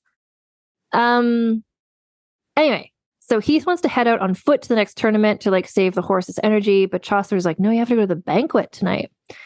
And then Christiana shows up asking, what color will Heath be wearing? Because Shannon wants to match, because Shannon like cares about a whole look ensemble. And Roland is like, he eyes a nearby tent and he's like, green, with trimmed in a kind of pale green with wooden toggles. And it's big Maria von Trapp Sound of Music energy. He's going to make the tent fabric into a tunic. And Heath is like, "But this is a disaster. I don't know how to dance." So cut to Chaucer is trying to what is our second time on this podcast reviewing a scene in which a dude teaches the main character to dance by banging a stick on the ground. The first one was Ben Affleck and Shakespeare in Love. These are both my picks. Oh, that's right. He's like, "Are you a lady, Mr. Kent?" Okay. Same scene. I'm looking forward to this happening in one of your books. Maybe it's a matter of time at this point. So Chaucer's trying banging with a stick. Like, again, stick banging has a big part in this movie. So Heath is dancing with Watt while Roland is sewing up the tunic. Off on the side, dance rehearsal is not going well until Lady Blacksmith comes in. Her character has a name, but I just call her Lady Blacksmith. And her name is Kate. Kate, the Lady Blacksmith, comes in, and then she's a better dance teacher. And then it's very cute. And then my favorite line, she says to Heath, "You're not going to wear your hair like that, are you?" And Heath is like, "Is there another way to wear my hair?" It's so cute. Banquet. The man has never seen a comb in his life. Leave him alone. He doesn't need one. He looks great as is. Yeah. No, he's a natural beauty. Although earlier on, like, he did have the sort of dreadlocks that a white person gets by just never washing or brushing their hair, which is AKA tangles. Banquet. Shannon Sossman is wearing green to match him with punky hair with color extensions, all spiky. Very S Club 7 meets Gem and the Holograms by way of Coachella and Fraggle Rock. Do you know any of those references? Any at all? Me? Yeah, you. I know fully 3 of the 4. Thank you very much. Which ones? The only one I don't know is Gem and the Holograms. Okay, what? Okay, that's worse than S Club 7. I was a 90s kid. I know what S Club 7 is. I watched the show. But you don't know what Gem and the Holograms is, and that's a generational gap. And that was, if we did Vulgar PC or Gem and the Holograms, you would see the development of my entire personality, interests, music sense, she was a computer, and aesthetic. Yeah. Anyway, but S Club 7, I think, had a similar sort of spiky hair situation, especially Tina, if you know that show / band. Anyway, Shannon Sossman looks spectacular. Adamar is like, Sir Ulrich, why don't you show us a dance of Gelderland? And Heath is like, sure, I will. And he steps up and he improvises a mixture of the steps that he was taught by Kate, the lady blacksmith. He demonstrates it kind of uncertainly, and it's cute. It's kind of like swing your arms to the side, swing your arms to the side, and it's kind of is not going well. But then Shannon Sossman hops in and she's like, clap. And then everyone's like, oh, no, that's a good dance, because she like has... That's what was missing. Once there's clapping. Well, and when Shannon Sossman is doing it, you're like, oh, now it looks cool. So then everyone is dancing and it all speeds up, and it's sort of like they're all doing like the electric slide a little bit in time with each other. The song that plays is called Golden Years by David Bowie. Not a song I knew, but I looked it up and found out that's the song, and it's great. It's a great dance scene. Cut 2. Kate, the lady blacksmith, is smelting armor using her experimental new steel. She carves 2 Nike swooshes into it, and she's like, that's my trademark. 2 Nike swooshes. Product placement. Yep. They did. Also, and every time you say Kate, the lady blacksmith, I sing it in my head to Puff the Magic Dragon, and I just want everyone else to suffer through that also. No, that's great. That's good. Okay, so she's smelting the armor using her new steel. And Heath arrives the next day and he puts it on. He's like, but it's so light. And she's like, it's a new steel I invented. It's strong, but also light. They test it. It does great. It's like, before we were recording, I was explaining it's very cold where I live today. But in my lifetime, there's been a switch over from like big winter parkas. Like they were big and full of down, but now there's like, you can get a thin parka, and it's like, well, that's not going to keep you warm, but it uses technology. So it's like a smaller coat, but it keeps you warm. And that's what she's done with steel, apparently. She's made a new lighter steel. It's just as strong. Probably folded it. She invented, oh my God, what's the word? Anyway,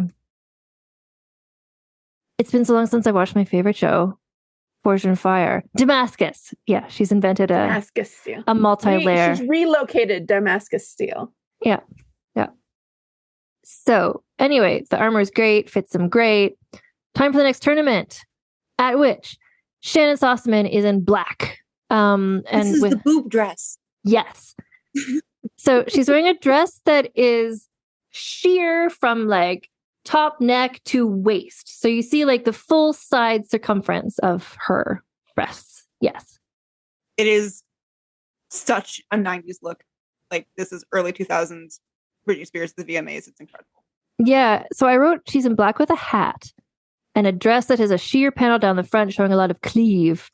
I don't remember what the hat was, but it's really the boobs are the statement of the I wasn't ensemble. looking at the hat during this. Who knows? Was she wearing a hat? Maybe she wasn't. I don't know. Tell you. Apparently a hat's involved. Anyway, so Adamar's hype man, the cute little guy who had the falcon earlier, is like doing his best, kind of trying to be like Chaucer, hyping up the crowd for Adamar. Well, Chaucer distracts him by shining a mirror at him that's like reflecting the sun, just kind of like a jerk thing to do. But, you know, charming.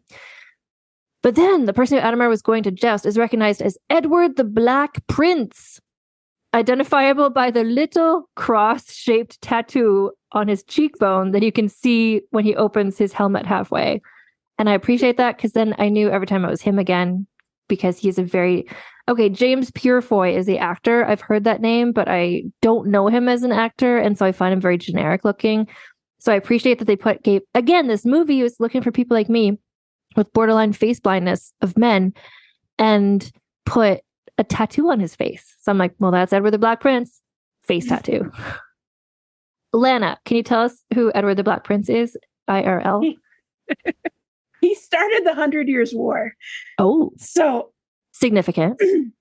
Bookends for all the movies we've been watching. We've been watching the end of the 100 Years' War. He's the beginning of the 100 Years' War at the Siege of Calais. He and his dad. He is the first Duke of Cornwall, which is the first Duke of England. He is the first Duke of all. Number one Duke. For him, there were none, and then there was him, and so that's why Prince Charles, when Prince Charles was Prince Charles, he was the Duke of Cornwall. Like that went down to that through that family line. But all the other duchies were created after that one.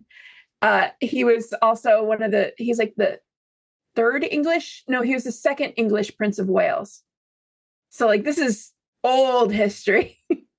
He was scary in France. Like in England, they're like, oh, he's a really impressive guy and he does stuff. In France, he was the scariest freaking dude. That nobody actually called him the Black Prince at the time. They actually that was a name that they came up with, or because there were too many Prince Edwards and it got confusing. Yep. Yeah, it does. Could they do that every time it becomes confusing? Or could we, brainstorming, like not name everyone the same name? These are my thoughts. That would be amazing, but no. Okay. So Edward the Black special. Prince. Okay. So he's like a badass. Did he eventually become king, or did he die like in battle before he became king? He died. His plague dad lived too long. No, I don't think he died. I can't remember. Probably. Give me a second. Crap. I had this all written down, and then I got dug into the Black Plague, and now I'm too far. Got the wrong black tea. Edward the Black Plague. No, damn it. If they named the Black Plague Edward also, just to fuck with me. This was supposed to happen like during the same point as the Black Plague. And of course I was really excited for Black Plague, but there's no Black Plague. And I'm very, very sad. No. Dysentery. Wait, he died of dysentery? Yes. He was not foraging the river, but he did die of dysentery. That's a big one. The poo in the water. Yeah. Also, Lana, I understood that reference. I appreciate that. Thank you. Thank you. I mean, it is a meme now, so I would expect you to. He left gifts for his servants, and he died of dysentery just a little bit early. So he was the father of Richard II. No, that fucker. Wait. Yeah. Wait. Not Richard III, who was the worst. No, Richard II. He's from the play, right? Yes. Yeah. The play called Richard II. That's the one. The one called Richard II. He's in the Hall of Crown. He's played by I love him. Paddington. Yeah. that guy. It was so good. He the actor who played him, he said he based his performance off of Michael Jackson, and when you watch the Hall of Crown, you see that. Yeah. No, you're right. Okay, so we're just inching towards the Shakespeare play people. Yeah. Where his dad was Edward III. His great grandfather was Edward Longshanks. So it's like very, very early days of England, and where England is being the worst to everybody. But back when they were still giving their kings fun names like Edward Longshanks, we should bring back. I prefer that to the Black Prince. If I got to choose my own name, Wikipedia says this guy was regarded by his English contemporaries as a model of chivalry and one of the greatest knights of his age. And that the French thought he was the worst, most atrocity-driven dude they've ever seen. His wife is Philippa of Hainaut, who is a person who's on my list of people to read about. So apparently he had a cool wife. But what we don't know is, did he go to jousting tournaments incognito? Yes. Yes, he did. He So did his did? father, because it was against the law for them to participate in jousts, but they really, really liked it, so they faked their way in. Wait, so you couldn't joust if you were poor because you couldn't afford it, but then if you're the king, you also can't joust because it's too dangerous, or what? Yeah, because that's remember Catherine de Medici's husband, the splinter in the eye, and by splinter I mean lance. Entire lance. It's called a lance. Hello. It was a very large splinter in the eye. But yes, that set us down a road of history that led us to the last movie. I was reading about that guy, the Catherine de Medici's husband, for something else. Philip and II. Henry II. When he was young, like Henry. But like a soothsayer or somebody said, like, you're going to die in a jousting tournament. And he's like, great, I'll just never joust then. No problem. But then like there was like a ceremonial, like just for fun jousting tournament. And then that's what he got the splinter in the eye from. He like avoided doing jousting. Sexy Nostro. He knows his shit. So anyway, Edward, as in a historically accurate moment in this film, is recognized, and so then Adhemar withdraws because he's like, I'm not going to joust against like Edward the Black Prince. Like, no, sorry, I have too much respect for him, and also I can't joust him. That will be, I don't know, treason or something. It's like against the law for English people to joust their prince, but then I love that he would just show up and try to do it anyway. That look on his face. So he's so like, disappointed, so sad and disappointed. Like he just wanted to joust. Kickball with his friends at recess, and they wouldn't let him. And I know that there's been moments like that in like contemporary things, you know, where like a movie star goes incognito in a small town and then has such a nice time until somebody recognizes him, and then he can't like do the fun stuff anymore. It's that vibe again. Edward is very, very big in K-dramas. Very, very big in Hallmark Christmas movies. Yes. So, but Heath's team, so Chaucer finds out who Edward is, and he's like, oh my God, you have to withdraw, Heath. And Heath is like a kindred spirit in disguise, like me. No, not like you, Heath. Quite the opposite, Heath. And he agrees to joust against him. And then afterwards, he just like starts writing. Like he's like, okay, withdraw. And he's like, no, he just starts writing. And Edward's like, yeah, let's go. Someone's gonna joust me. Yes. And then afterwards, little giddy happy boy face. He's so happy. And then afterwards, Edward is like, you knew it was me, yet still you rode. And Heath is like, yes, because I'm cool. And Edward is like, well, maybe this is going to come back later in the movie that I respect you for being a cool guy. Spoiler, it does come back. You've got chivalry, man. Lots of chivalry. He does. Mm-hmm. It's like in a sports movie when the guy's like, you got gumption, kid. Yep. So Heath wins the tournament, but because Adhemar didn't fight against Edward the Black Prince.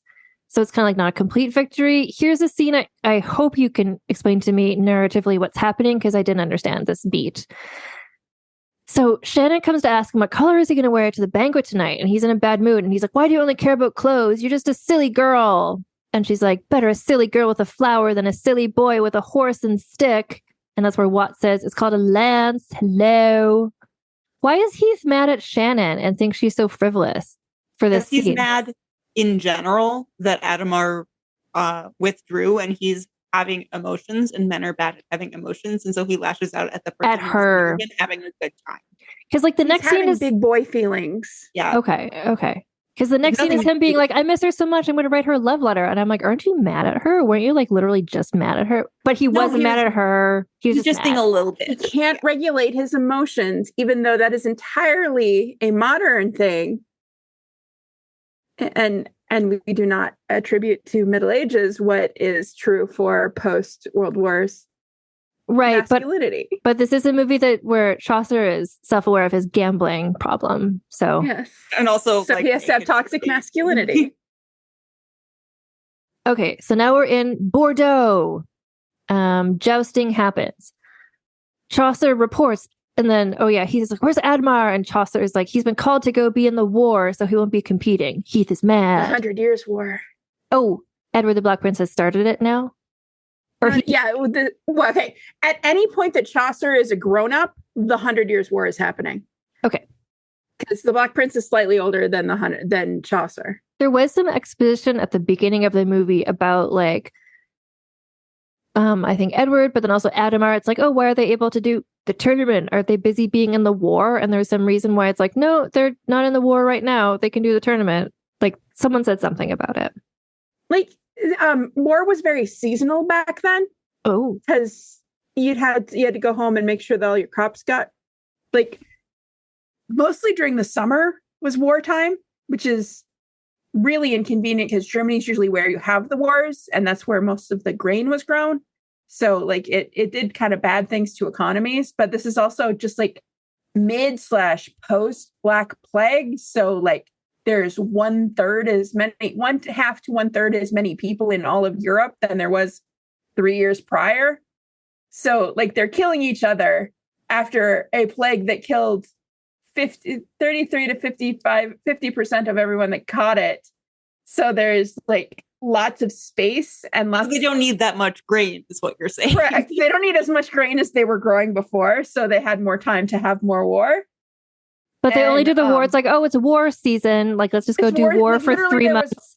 Then it's farming season. Okay. And then it was farming season. Go home, take it in, and then come back and do more.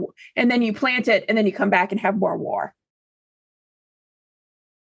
That's how you warred back in them times. So it's war season, but it's overlapping with tournament season. And so now Heath is just kind of like, I'm winning, but I'm mad because I want to face off against my nemesis. And he also misses Shannon Sossaman. So he gets the team, the squad, his bros plus Kate, the lady blacksmith. Also his bro. Right. Who was also a bro. Yeah, she's a lady bro. To write a love letter. Just a bro. Okay. Well, when you say lady in front of it, it makes it better to me, which is why I do it. Okay. She's a lady bro, which is better than a regular bro. You can have your gender and I'll have mine. Yeah. Okay. So the bros are helping Heath write a love letter to Shannon Sossaman. They each contribute a nice thought about someone who they love and also miss. Is this where we find out that Kate, the lady blacksmith, is a widow? Or we already knew that because that's why she's a lady blacksmith, because she like inherited the blacksmith biz from her dead husband. But they confirm it here for sure. Yeah. So they'll sort of share a cute, nice thought, and then Chaucer writes it into a nice letter, which is delivered to Shannon by Watt, and she is moved by how poetical it is. Then we're at a tournament. Watt returns, and he's wearing sort of like a pink floral. Allison? I'm looking ahead in your notes. Go ahead. But Watt is wearing, well, no, I'm looking at you because he's wearing sort of a pink floral kimono host coat. Yeah. That's they're rich now. They have nice clothes. Mm-hmm. That's a new look for him. Yeah. So he arrives and he's like, I delivered the letter. He passes along a kiss that Shannon wanted him to send to Heath. Heath is overjoyed. He's not like, oh, a man kissing me. Like, that was not his vibe at all. He's just like, oh my God, she sent me a kiss. Amazing. And he's just like so happy about it. She likes me back. Okay.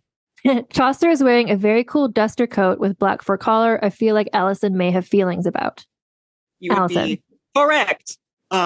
Yeah, this is the coat that got me into coats. I just love it so much because it looks both incredibly like luxe and rich, and also like he just crawled out of the Paris sewers and like a muskrat is on his back, and I love it. So it doesn't make any sense, and I love it. So Wait, Miss Paris sewers or Queen Margot Paris sewers? I think Queen Margot, because at least the coat isn't actually covered in shit. Okay, okay, we are sanitary, but it's I want one. So if listeners, if any of you know where I can get Paul Bettany's second coat in this film, call me. I will buy it. And Paul Bettany, the way he wears the clothes in this movie, and I was thinking about this with Shannon Sossaman as well. Like some of these outfits on another person would be like, okay, but on these actors, they just like kill. Like Paul Bettany is wearing the hell out of this coat, and his pants, he's got kind of like bell-bottom pants that he's so tall. I think he's wearing leather bell-bottom pants in the scene, and I'm just like, my man, You're 80% limbs and you're using every inch of them to wear those pants. Good for you. He looks so good. It's also sort of like 70s rock star vibes. Yeah. Yeah. It's very 90s. Very, very 90s. It's very like 90s reinterpretation of 70s vibes. Yes. It's great.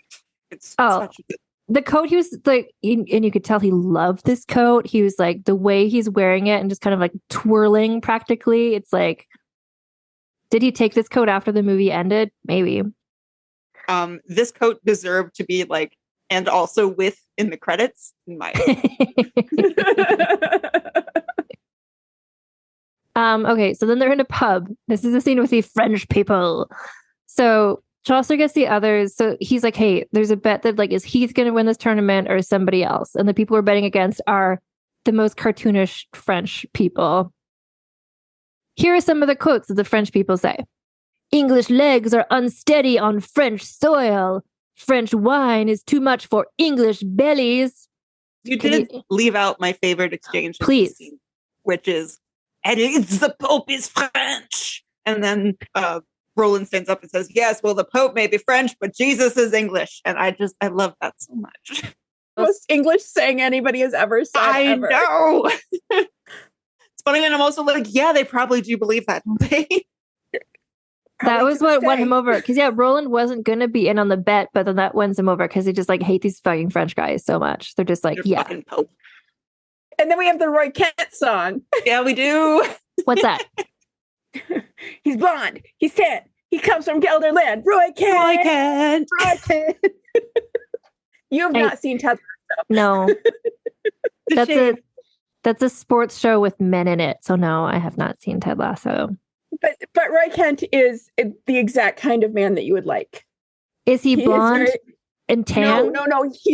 He's a swarthy man, a short dark haired man who is extremely gruff and has a very low voice and says the most feminist things anyone can say and look like that.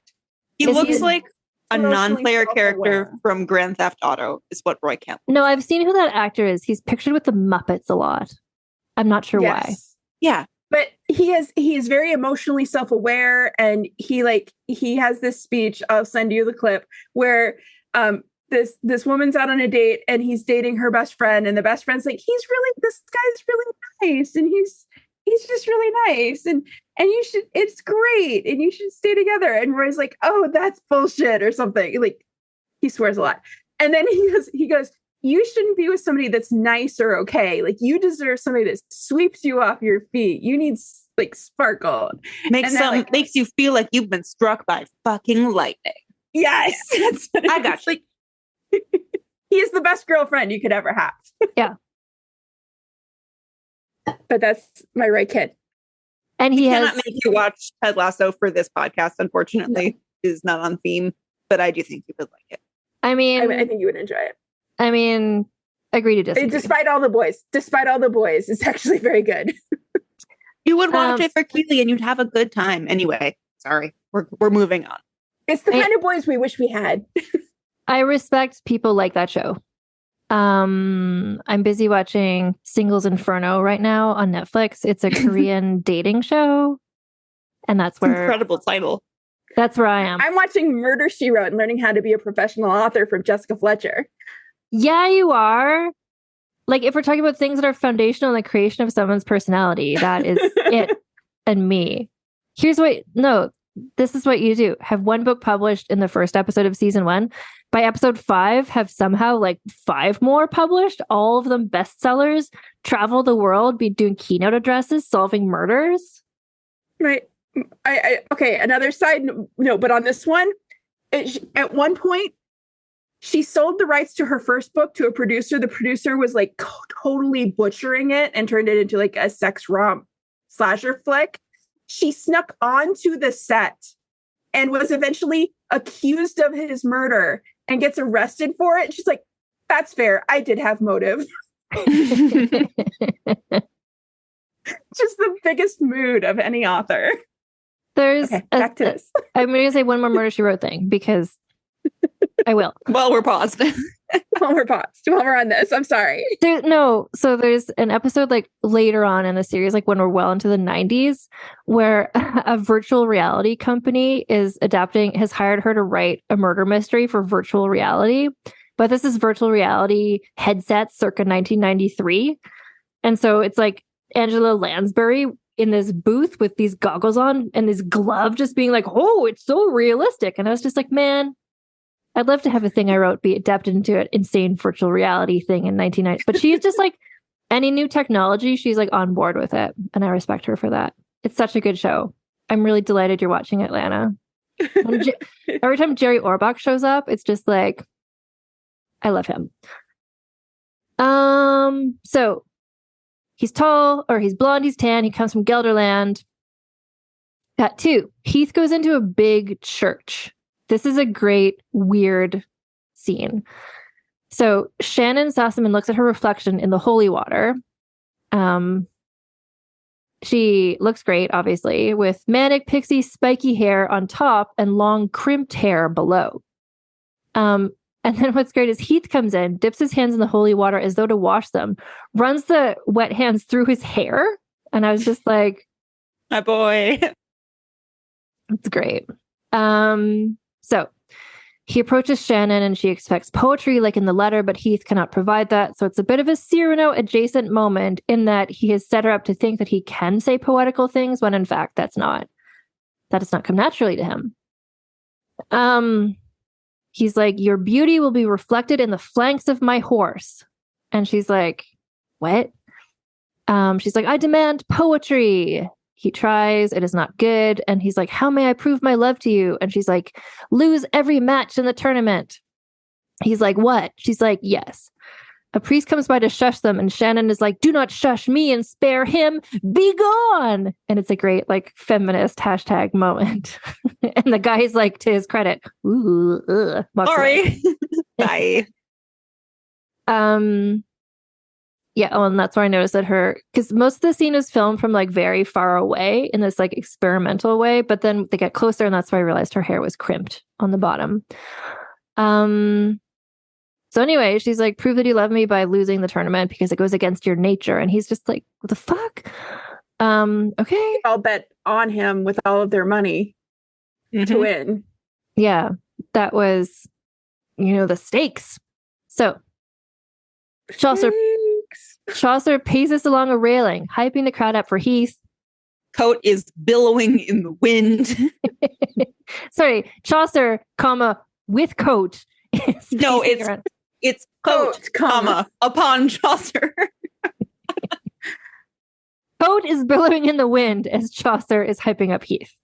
There we go. But the subject of the sentence is absolutely coat. Yes.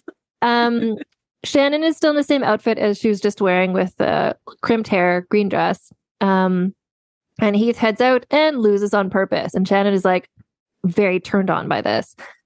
The bros are like, oh no, but we bet all our money on you. And he's like, I have to lose because of Shannon. And they're all like, what? So then a song plays, the song Get Ready, which is the one that's like, never met a girl who made me feel like you do. That song. Montage. Heath loses joust after joust, and Shannon just getting increasingly turned on and horny by seeing this happen. She's getting into Joseph Fiennes territory. She's like grasping at a post with her arms wrapped around it, just being like, oh, yes. And then Christiana comes down with a message that says, if Heath loves Shannon, he should win the tournament. And Heath is like, the fuck? Okay. And then he gets out there and starts winning, which means that the squad won their bet against the gross French. So good for them. That night, so Shannon comes to Heath in his tent, which before his tent had like a bearskin rug on the floor and he was also on the floor. And now he's in this like ornate tent with a bed, with sheets and pillows. Because they're rich now. He's also very bruised from having lost numerous jousts in a row. Shannon is wearing a long white cloak and a nightgown sort of matching set. And Chaucer sees her and he's like, bed him well, my lady. Bed him well. Which is a fucking awful line. But at the same time, if you had filmed that movie today, he would just be like, "Get it," and he would walk away. I want to see in one of your future books, Allison, bed him well, my lady. I will make you a solemn promise right now that you will never see that in one of my books. So she's really serving up sort of a real Deanna Troi from Star Trek situation. She's got very curly hair with a voluminous robe. I was just like, I think we've seen Marina Sirtis in exactly this in a sexy scene on Star Trek Next Generation. So she's like, I hear that sometimes people call you William. And Heath is like, yes. And she's like, your name doesn't matter to me as long as I can call you my own. Which I really liked. Again, this movie like swerves in ways I didn't expect. Because one would think the obvious choice here is that she would find out that he's not rich and she would feel betrayed or something. But she's just like, I don't care who you are. Like, let's like kiss right now. And because Shannon Sossaman's character is cool as fuck. She's so insouciant and just like cool and like the cool girl in your high school who just like everyone's just like, oh, she's just cool. Like the nice cool girl was just like, you would be friendly to me, but also you're so fucking cool. I can't stand it. Yeah. We never really find out like what her title is. Well, she's fancy enough nobility to sit in the king seats all the time in every country. And that she's following the tournament. Yeah. And it's just like rich lady number one. I don't know. And she's cool as fuck. Like, this is where I was thinking, like, with her costuming as well, like, on another actress, I was thinking, I was like, who else is this age? I'm like, okay, if Melissa Joan Hart had been in this movie, in these outfits, she would look like a clown. But Shannon Sossaman is so cool. I think I would imagine the costumer. She beat out who? Kate Hudson for this role. Oh, I could see Kate Hudson being a cool girl as well, but not wearing these outfits. No. Her hair would be vastly different. Yeah, I think with Shannon Sossaman, the costume style team put an outfit on her and they're just like, well, what if we do a bit more? And they're like, oh, she's still pulling it off. Like, what if we add some like multicolored hair extensions? Like, oh, she's still pulling it off. What if we add glitter eye makeup? She's still, it's like they just kept adding and she just kept pulling it off. And they're like, well, let's just do more. And also more. And Shannon Sossaman is so cool. That's why this stuff looks cool. And we'll talk about that when we get to, like, the costume score is going to be, I think, a positive number. But how much of what Shannon Sossaman wears is a good costume and how much is just Shannon Sossaman is cool as fuck. And it looks good on her. But we'll talk about that. Okay, her dress is backless. Which, I mean, I know we're like way in a different universe from like, oh, historical corsetry. But I feel like Lana, your friend, would lose her mind at the... She's so far gone that she wouldn't even, like, she turned it off after Queen, I think. Yeah, she wouldn't have made it this far into the film. Okay, so then they kiss and the insinuation is that they fuck. So, next scene. The squad is on a boat heading back over to England through fog. I have to ask a question about this boat because the way that this boat is working is it's like one old man pulling the boat along on a single chain. Yes. Is the implication here that he pulls them all the way across the entire English Channel? This one old man? That has to be on the Thames. It has to be because that's how you get up the Thames. But when they're coming through the water and then they go, look, there's England, and they point like. I'm going to pretend there's no way there was a chain that crossed the channel. I was like, that man must be so tired. They have to go the other direction. People had to go the other direction. But then when Heath there's the river thing. No, but is it the same slightly less old man who... No, it's the exact same man, same right? age. Because Heath Ledger has a flashback to when he was little Heath with his dad going from England to France, and they were on the same boat being chain dragged by the same old man, right? It's the same guy? Yes. That's the one man who does this. That's not how you get across the channel. Also, don't try to swim it. I wasn't going to, don't worry. Don't do that. That's very, very hard. So they have this sort of like conversation, like, how long has it been since we were back in England? For Heath, it's been 12 years. So we see when he was dropped off in France by his dad. We see, I love this, young Roland is there. an actor playing it. I was hoping there'd be young Watt. There was not. I guess he wasn't part of the team yet. And so we see how Heath got the job serving the knight from the beginning. And this was his father's way of helping him achieve his dream of becoming a knight / changing his stars. And then they arrive in London. And of course, the song that plays, "The boys are back in town. Boys are back in town." Like, could not be better. Yeah. It's great. So they'll parade in. Heath sees a little blonde boy standing on top of the now empty stocks where little Heath was before, and he like flashes back to himself and being like, wow, like I used to want to be here in the parade. Now I am in the parade, and now maybe I'm inspiring that boy. And now for a quick advertising break. This show is sponsored by BetterHelp. This time of the year can be full of cozy nights in with mugs of hot chocolate, and it can also be a difficult season for a number of reasons. Whether the holidays come with complicated feelings, or the longer, colder nights make it more difficult to find your motivation, it's important to lean on the things that bring you comfort. And no matter the season, therapy is a great tool to help you feel your best. When I first started therapy, it was around this time of the year, which I'm sure I'm not alone in. For me, therapy has become one of the most important things I do to take care of myself. And I find I need a little extra care in the winter months, whether I need to dive into a specific issue or just feel less alone in what I'm going through. If you're thinking of trying or returning to therapy, BetterHelp is a great option. It's easy to get started. You just take a brief questionnaire to be matched with a licensed therapist, and if you have a busy schedule, that's no problem. BetterHelp is entirely online, so it's truly designed to be flexible and fit into your life. You can find comfort this December with BetterHelp. Visit betterhelp.com/vulgar today to get 10% off your first month. That's BetterHelp, HELP.com/vulgar. You chose to hit play on this podcast today. Smart choice. Progressive loves to help people make smart choices. That's why they offer a tool called Auto Quote Explorer that allows you to compare your Progressive car insurance quote with rates from other companies. So you save time on the research and can enjoy savings when you choose the best rate for you. Give it a try after this episode at progressive.com. Progressive Casualty Insurance Company and Affiliates. Not available in all states or situations. Prices vary based on how you buy.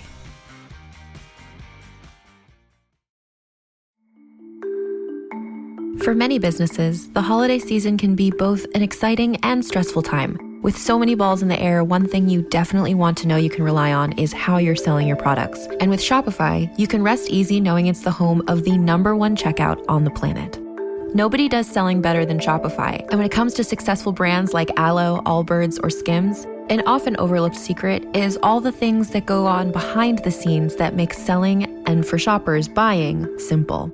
For millions of businesses, if you take a peek behind that curtain, you'll see that Shopify is what makes it all possible. Shop Pay boosts conversions up to 50%. So that's more happy customers and way more sales going.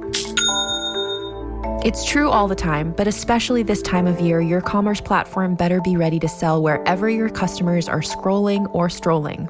On the web, in your store, in their feed, and everywhere in between. Businesses that sell more sell on Shopify. Upgrade your business and get the same checkout we use for Realm merch with Shopify. Sign up for your $1 per month trial period at shopify.com/realm, all lowercase. Go to shopify.com/realm to upgrade your selling today. Shopify.com/realm.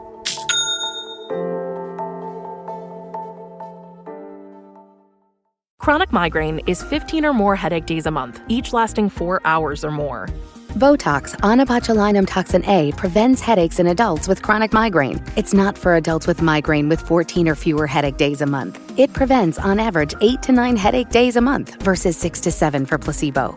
Prescription Botox is injected by your doctor. Effects of Botox may spread hours to weeks after injection, causing serious symptoms. Alert your doctor right away, as difficulty swallowing, speaking, breathing, eye problems, or muscle weakness can be signs of a life-threatening condition. Patients with these conditions before injection are at highest risk. Side effects may include allergic reactions, neck and injection site pain, fatigue, and headache. Allergic reactions can include rash, welts, asthma symptoms, and dizziness. Don't receive Botox if there's a skin infection. Tell your doctor your medical history, muscle or nerve conditions, including ALS, Lou Gehrig's disease, myasthenia gravis, or Lambert-Eaton syndrome, and medications, including botulinum toxins, as these may increase the risk of serious side effects. Ask your doctor and visit BotoxChronicMigraine.com or call 1-800-44-BOTOX to learn more. And we're back. And then they go somewhere, I don't know. Adamar is there, back from war, I guess. Shannon and Christiana are also there. And Adamar reveals, well, Heath is like, look at her, she's so hot.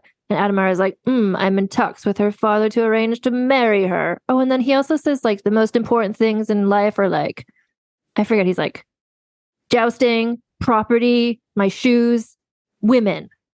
And Heath is like, in that order. And Adamar is like, yeah, actually, something like that. I like my shoes. So this is where he reveals he's in talks with Shannon's father to arrange to marry her, which is we just have like no idea who the father is. come in from nowhere. Like Shannon Sossaman's character not acting like someone who knows her father is going to arrange a marriage for her. Like she's just like vibing out. What is her father everywhere. doing? Just letting her groupie along with the jousters for 2 years. Right. Like, where are her parents? So the crowd is really excited about Heath. They all think he's Sir Ulrich. So they're all like, Ulrich, Ulrich. And then, cut to, it's raining and Heath is on his horse. He's in a neighborhood called Cheapside. Allison, as the writer of historical London-based books, is that a place, Cheapside? It is. It's a historically very poor part of London. It's where Shakespeare set all of the poor people in taverns scenes in London. So that tracks. Is that where the word cheap comes from? Or was it named after the word cheap? Don't know. Well, it just seems funny that it's like the poor part of town. It's also called Cheapside. It's like, this is the rich side and this is the cheap side. It means marketplace. Thank you, Lana. Thank you. So he's in Cheapside. Oh, yeah. So importantly, when his dad dropped him off as a little Heath, he was like, but Dad, how will I find my way home? And Dad was like, well, just follow your feet. Like, okay, the dad is full of just proverbs. Anyway, Heath, on his horse, heads down the street where his father lives, or where he remembers his father lived. He sees a little girl and he's like, do you know a man called Thatcher? And the girl's like, yes. He looks out his window. No one knows why. And he's like, well, why is that strange? And the girl is like, he's blind now. And so Heath goes to see his now blind dad. Oh, crucially, Heath tells the girl he grew up on this street. So he enters his blind father's house and the father is like making a net. Wait, so the father's a thatcher. And what is that as a job? You make like thatch roofs. Yeah, he fixes roofs. But now that he's blind, he just like makes nets. Well, it would be a bad idea for him to get on roofs. Yeah. So he's made a pivot. Yeah. Or cut grass with a very sharp. Yeah. Don't want to do that. Very sharp blind. Instrument. You don't want to do that. Not a conducive profession. No.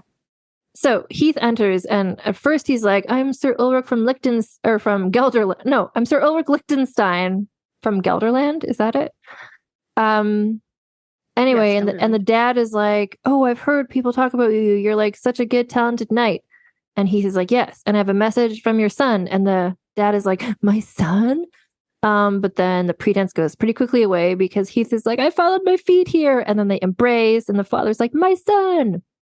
And then lurking like a lurking lurker, out looking just like could not look more evil with his metaphorical mustache. Adamar has witnessed this, and now he knows that Heath is a poor. So, I mean, to the movie's especially when he sees him jump on the roof to rethatch the roof. He's like, that is not a thing a knight would do. I have follow-up questions for this knight on the roof. And then, so the movie just like really, I appreciate they just cut right to the next day. Like Adamar, it goes from Adamar seeing this to the next day. Chaucer is like, the gig is up. Adamar spilled the beans. Like he knows that you're a poor person. This means you can't joust in tournaments. And then everyone is like, Heath, you should run. Even Shannon Sossaman is there. She's wearing kind of like a Princess Leia inspired double buns, but with like purple woven into her hair, double buns. Look, she's like, Heath, you gotta leave. Everyone, like literally everyone was like, the scene where she gets like the football player paint on her face, except it's like glittery gold and just underneath one eye. I'm not sure, but she is wearing that when she runs out at the end to kiss him. So maybe she's wearing that. Yeah, but it's a very euphoria type. Yes. Mm-hmm. Yeah. Glitter makeup thing. But again, she pulls it off because she's like, what can she not? Anyway, everyone was like, you need to run away now, Heath. And Heath is like, no, I never run from anything ever. And so he like goes out to joust and is immediately arrested. Like everyone knew he would be, like he knew he would be. And he winds up in a cell with his arms tied to like a wooden long thing. A what? In the stock. It's not the stocks. It's just like a long wooden... the yoke. Yeah. The yoke. It's just yoked. Like a thing. And then his arms. So he's just like, yeah. So Adamar comes in to visit him in the dungeon. And he's like, no man can change his stars. And then again, he's like, you have been measured. You've been found lacking. And he says this while he's like punching Heath, who is like attached to a yoke. So it's very much just like, this is the only way you can defeat him, Adamar, like when he's like, can't use his hands. And then he adds a new line that is going to be repeated. In what world could you have ever beaten me? And then Heath is in the stocks. So this is where I was just like, I love the extras in this movie.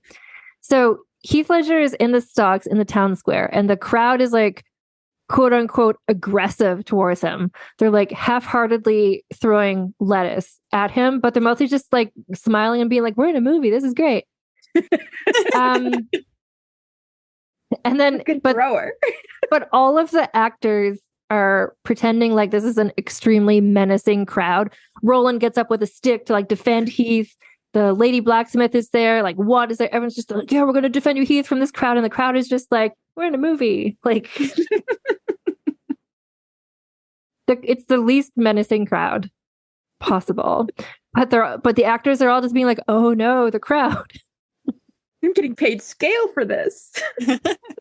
But then these three guys in monk's robes, like in Disney's Robin Hood with the fox,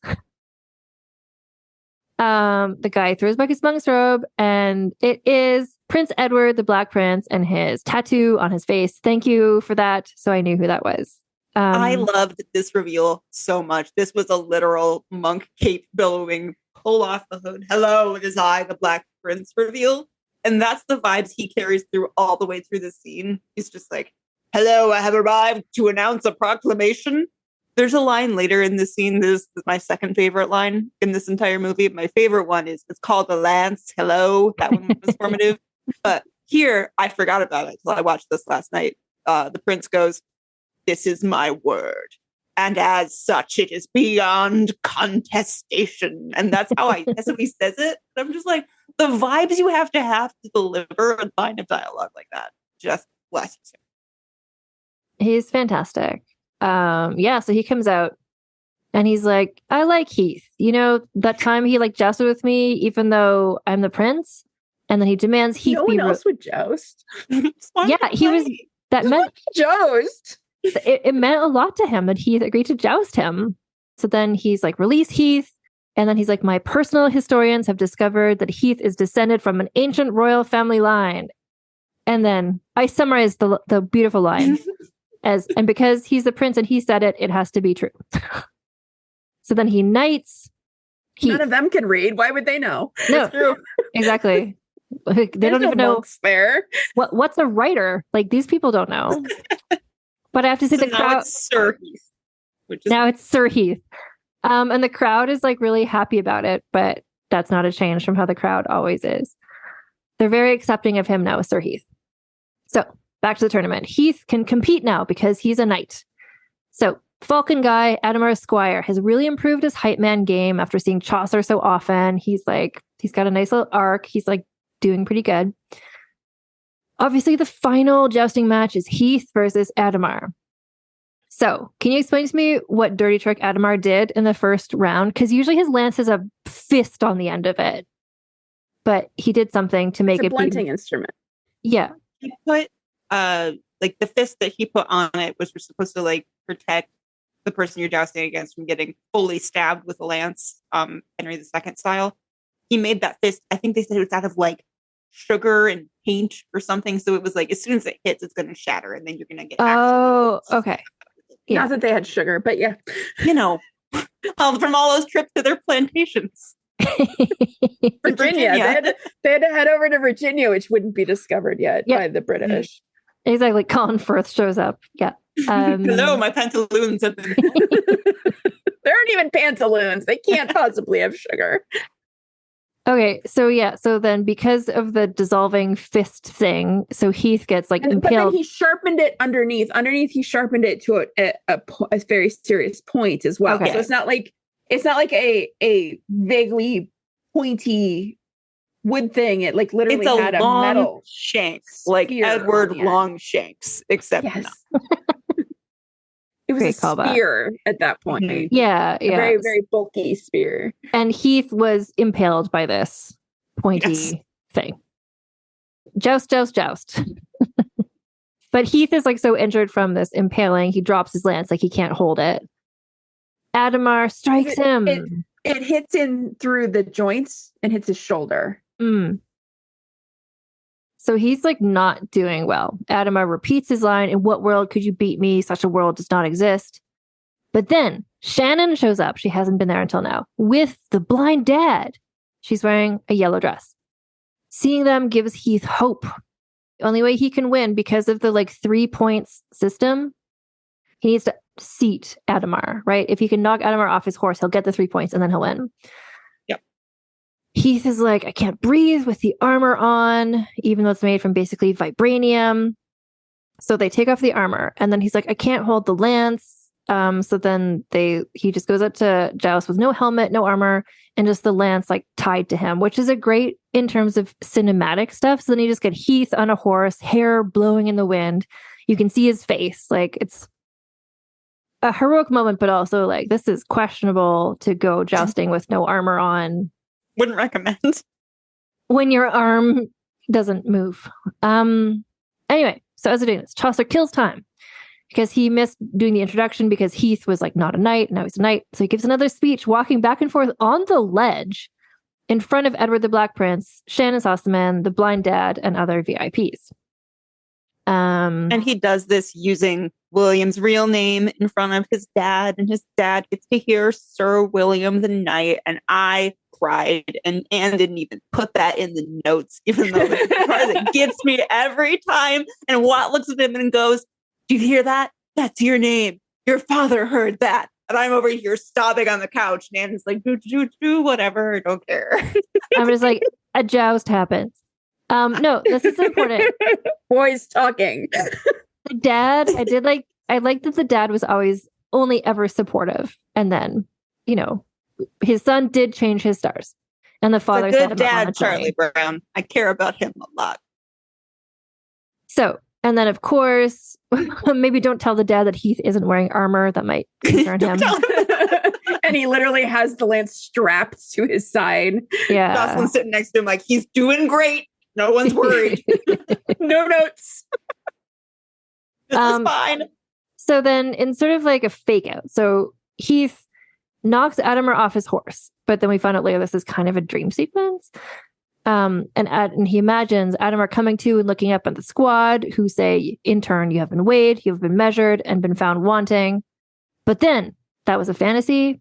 But Heath does actually in real life knock him off. The crowd goes wild. Blind dad is crying. Adamar's valet. Allison's crying.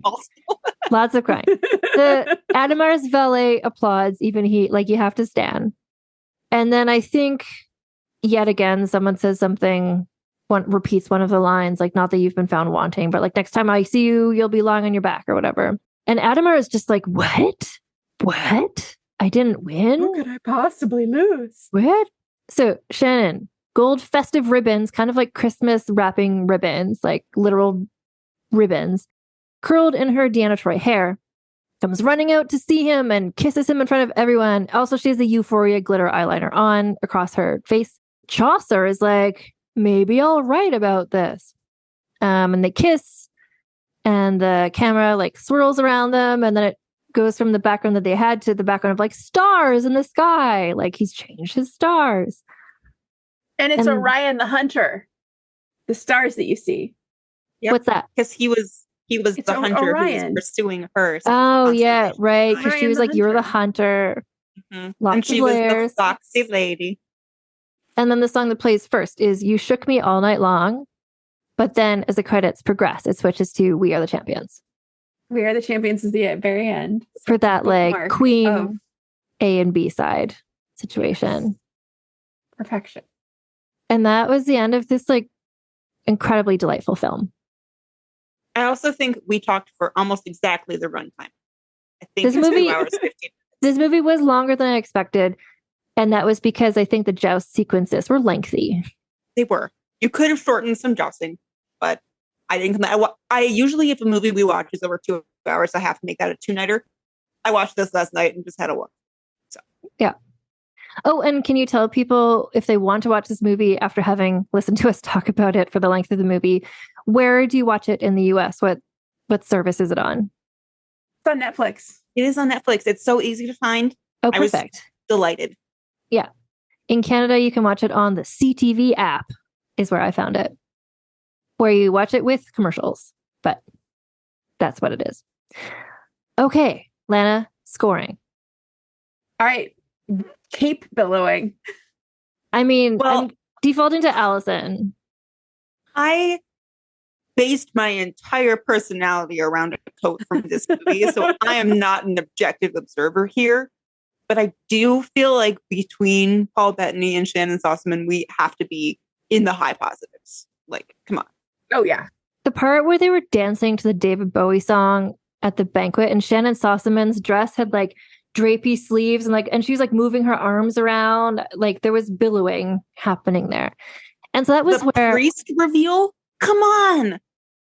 Like if we're doing literal just cloak billowing, like that's a high score just on its own, just from the cloaks / coats / billowing of things.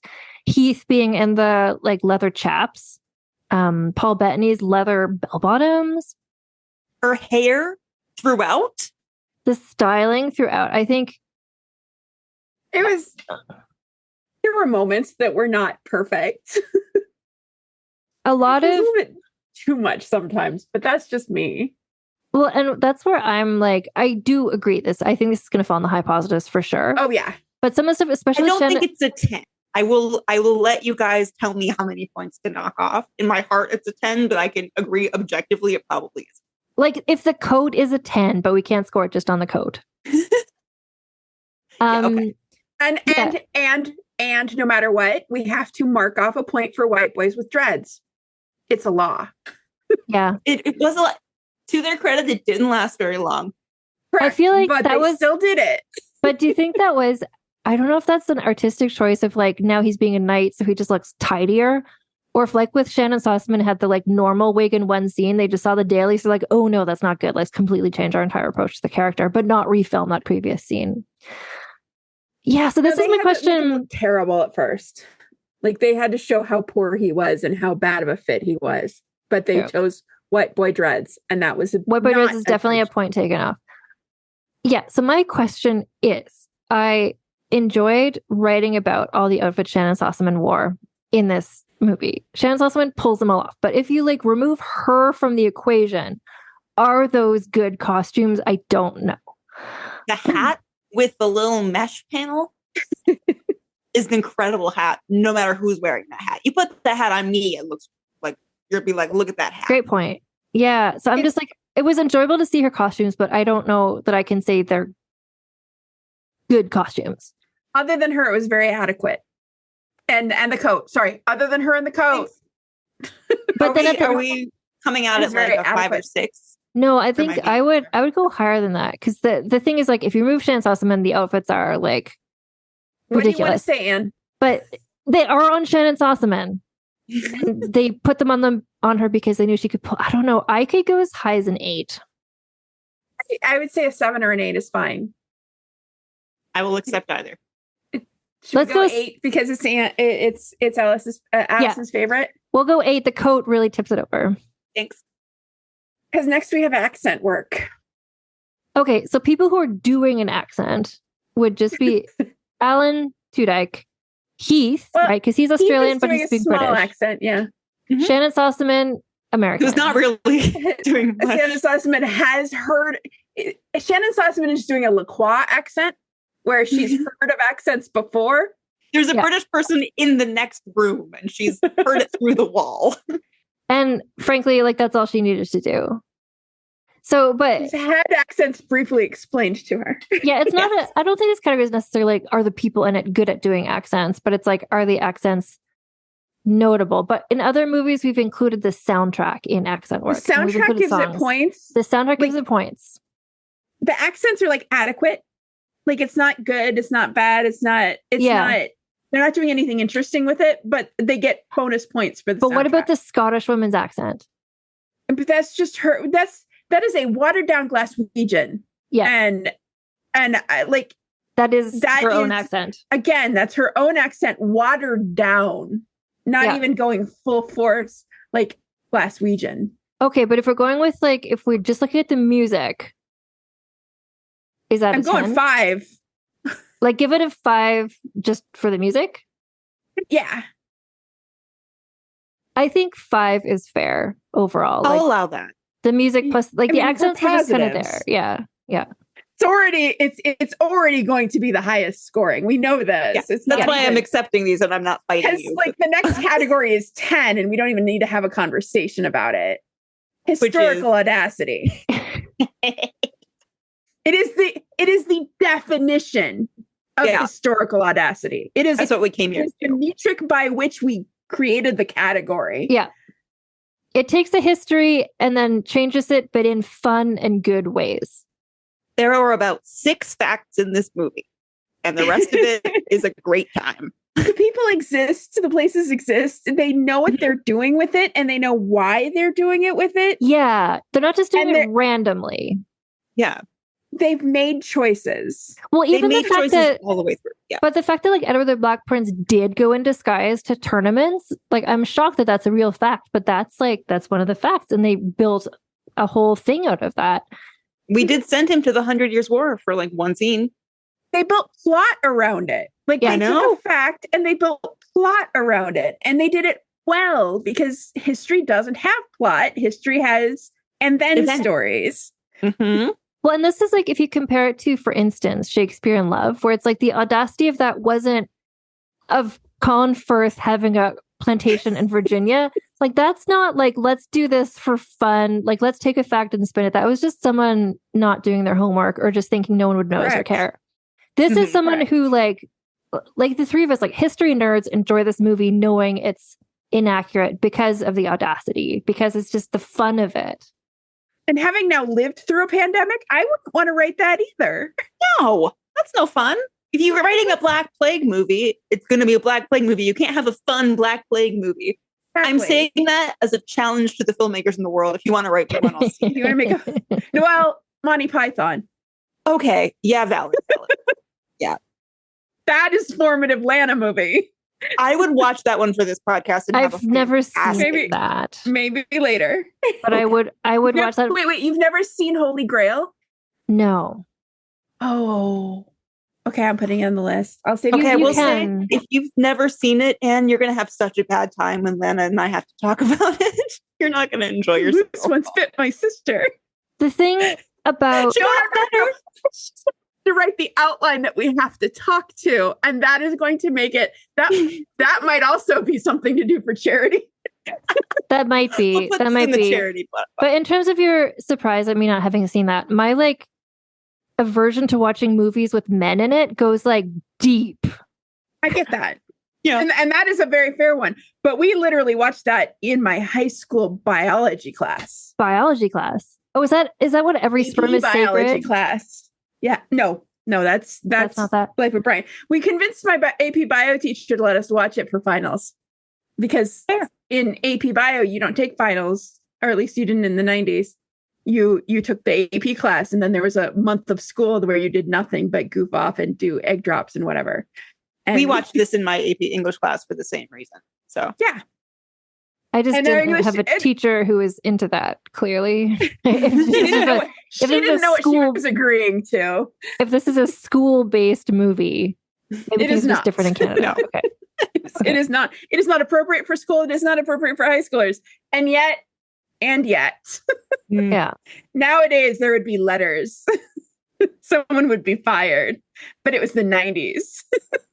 Okay, so are you guys, Anne, are you on board with 10? I'm on board for a 10, and is the next category vibes? Yes, the last category is vibes. Because I think that's a 10. Mm-hmm. Yeah, I mean, I don't think I have anything to bring it down. No, like even just like some of the details we pulled out, like the vibes of the movie are just like good vibes. But the fact that like every time a horse falls on screen, you see the horse get back up. The fact that the crowd and every the angry mob is just vibing. Yeah, like the angry mob, quote unquote, like every time the crowd is there, they're just like, we're in a movie. This is great. Like the only like sort of like, and I don't mean negative, like bad in the movie. I just mean the only like negative vibes in the movie is Adamar, but he's so over the top villainous. Like, you know, he's not going to win. So you're never like worried about him. You're just having fun all the way through. Like, there's never a moment where you're like, oh, I'm upset that I'm watching a massacre with 11,000 naked dead bodies in the hallway, for instance. That's a different kind of vibes. Those were Did you just vibes. take his head? There was a lot of less limbs, a lot of less nude limbs in this. Whole limbs were firmly attached to bodies all the way through this. And those bodies were wearing leather There were no sewers, chaps. clean, orderly. Only good vibes. Yeah. All of the songs were good and did not hurt me. The songs all had tunes and were sung by people with singers singing them, not just random actors live on set. It's good vibes. Even the chanted songs that they made up themselves had rhythm. Even the one that Heath is just singing to himself on his little horse. That worked. I was okay. Okay, so with a score of 33, beating Newsies by 8.5 points, our new winner is A Knight's Tale, as was expected. What a treat. Delighted. My next pick will not be this delightful. I have a feeling I'm going to go back to my usual ways. It's hard. It's hard to beat this. Mm-hmm. Yeah. Yeah.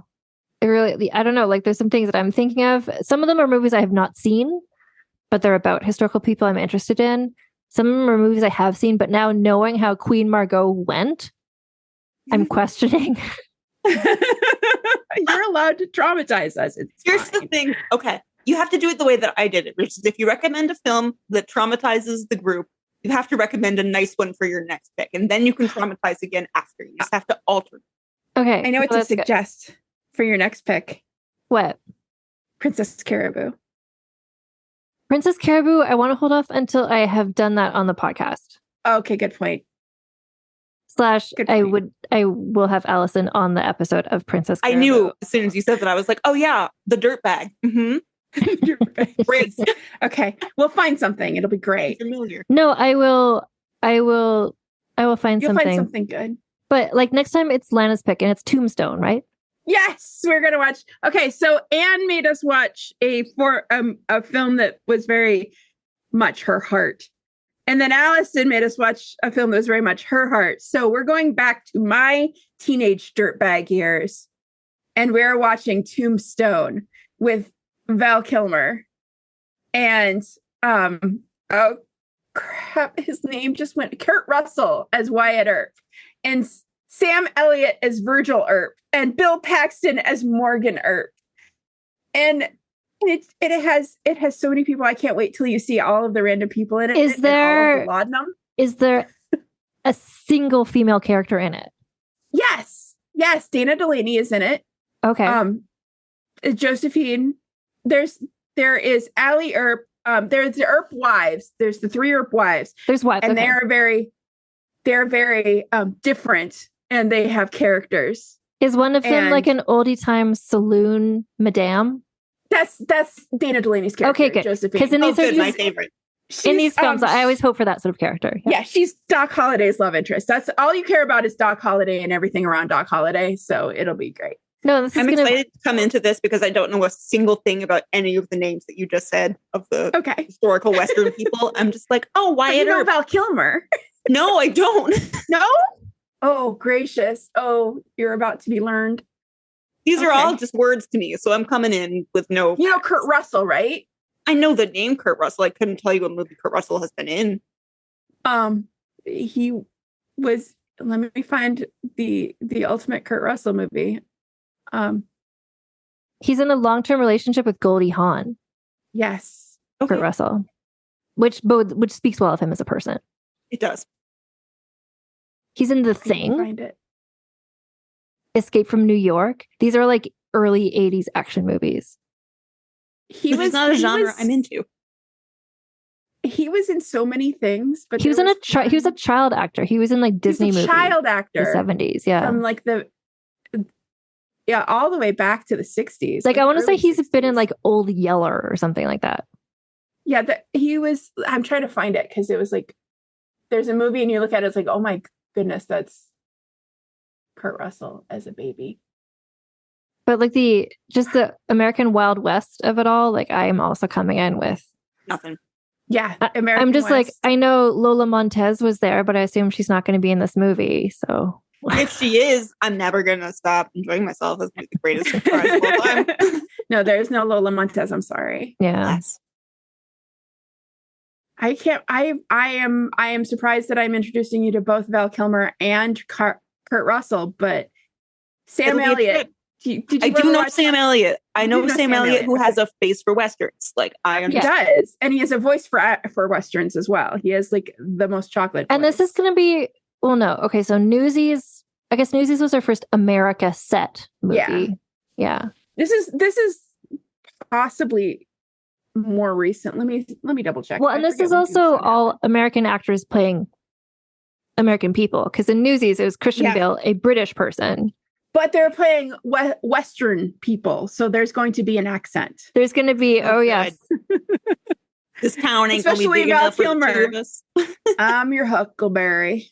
Yeah, There's a snake in my this is older than Newsies. This is earlier than Newsies. So I'm at least going back in time, and I will eventually make us watch some Chinese movies. I would love to. I would love to get on this podcast series into some sort of like K-drama, Chinese. Oh, The Last Emperor. That's one that you've talked about doing. The Last Emperor was, maybe let me see. Maybe Raise the Red Lantern. We'll see. I will take us outside of Europe, and I will take us outside of the early modern medieval era. I am here to do that. I am not. I like what I like. I know that. I will make us watch a Gong Li movie at some point, and it'll be entirely in Chinese, and it'll be wonderful. But to match the theme of the last three movies, which has all been the movie of our teenage dirtbag hearts. Yeah, I watched this movie probably as many times as you did, on VHS over and over until the tape wore out. I'm very excited. This will be good. Okay, well, since our recording is now, I think, officially longer than the movie itself, that's our regular time to end, I guess. Thank you so much. Thank you for another. Was this the first year? I don't know. Thank you for a year of fabulous discussions and like showing me movies I have not seen before. And this has been so much fun. Thank you to the Tits Out Brigade for like not running us off of the Patreon platform, for turning out 3-hour-long episodes in which we recap beat by beat films that we like or don't like, as the case may be. We appreciate you. Various films. Yeah. And if the Tits Out Brigade has suggestions of movies that they think we might want to try, they can leave those in the comments too. Oh, yes, please. Yes. If they have thoughts. I was excited when, after we did the Newsies, like people were like the Tits Out Brigade is into Spot Conlon. And I was happy to see like, oh, you know, they have good taste. Yeah. Yeah. They're all kindred spirits. Mm-hmm. They all are. So thank you so much. Thank you, Tits Out Brigade, Patreons.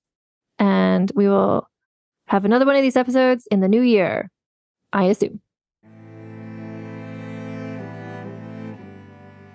So if you want to hear more episodes of Vulgar Beast Theater, the way that you can do that is by joining my Patreon, which is patreon.com/AnnFosterWriter, and you become a member at the $5 or more a month level. So basically you pay $5 a month and you can listen to all the episodes of Vulgar Beast Theater, of which there are lots. I haven't counted. I feel like there's at least 20. I don't know. So if you want to just like really just dissociate and listen to me, Allison, and Lana talk. And I mean, this was a delightful episode where we all really love the movie. Sometimes some of us don't love the movie. And those episodes are fun in a different way as well. If you also want to, like, you know, do what you want to do, but like you can also get a free trial on Patreon where you can just like for a month, just listen to everything you want to. And then after the month, just like don't renew. And that's fine. And I respect that. And that's a valid choice. Anyway, yeah, this was a special bonus episode. So I will just let you know that you can follow me on various social media, Instagram and Threads and Blue Sky at Vulgar History Pod. If you want to get in touch with me, you can go to vulgarhistory.com and there's a little contact me button there. And otherwise, I mean, I'm here for you. I'm your emotional support Canadian. We're going to be back with a new episode next week. Next week is going to be a re-release of a classic episode that I think is well worth revisiting. And that's all I'll say about that. But until next time, my friends, keep your pants on, keep your tits out, and happy holidays. Happy New Year! Vulgar History is researched, written, and hosted by Anne Foster. That's me. The editor is Christina Lumagi. Theme music is by the Severn Duo. The Vulgar History Show image is by Deborah Wong. Transcripts are written by Aveline Malik. Find transcripts of recent episodes at vulgarhistory.com.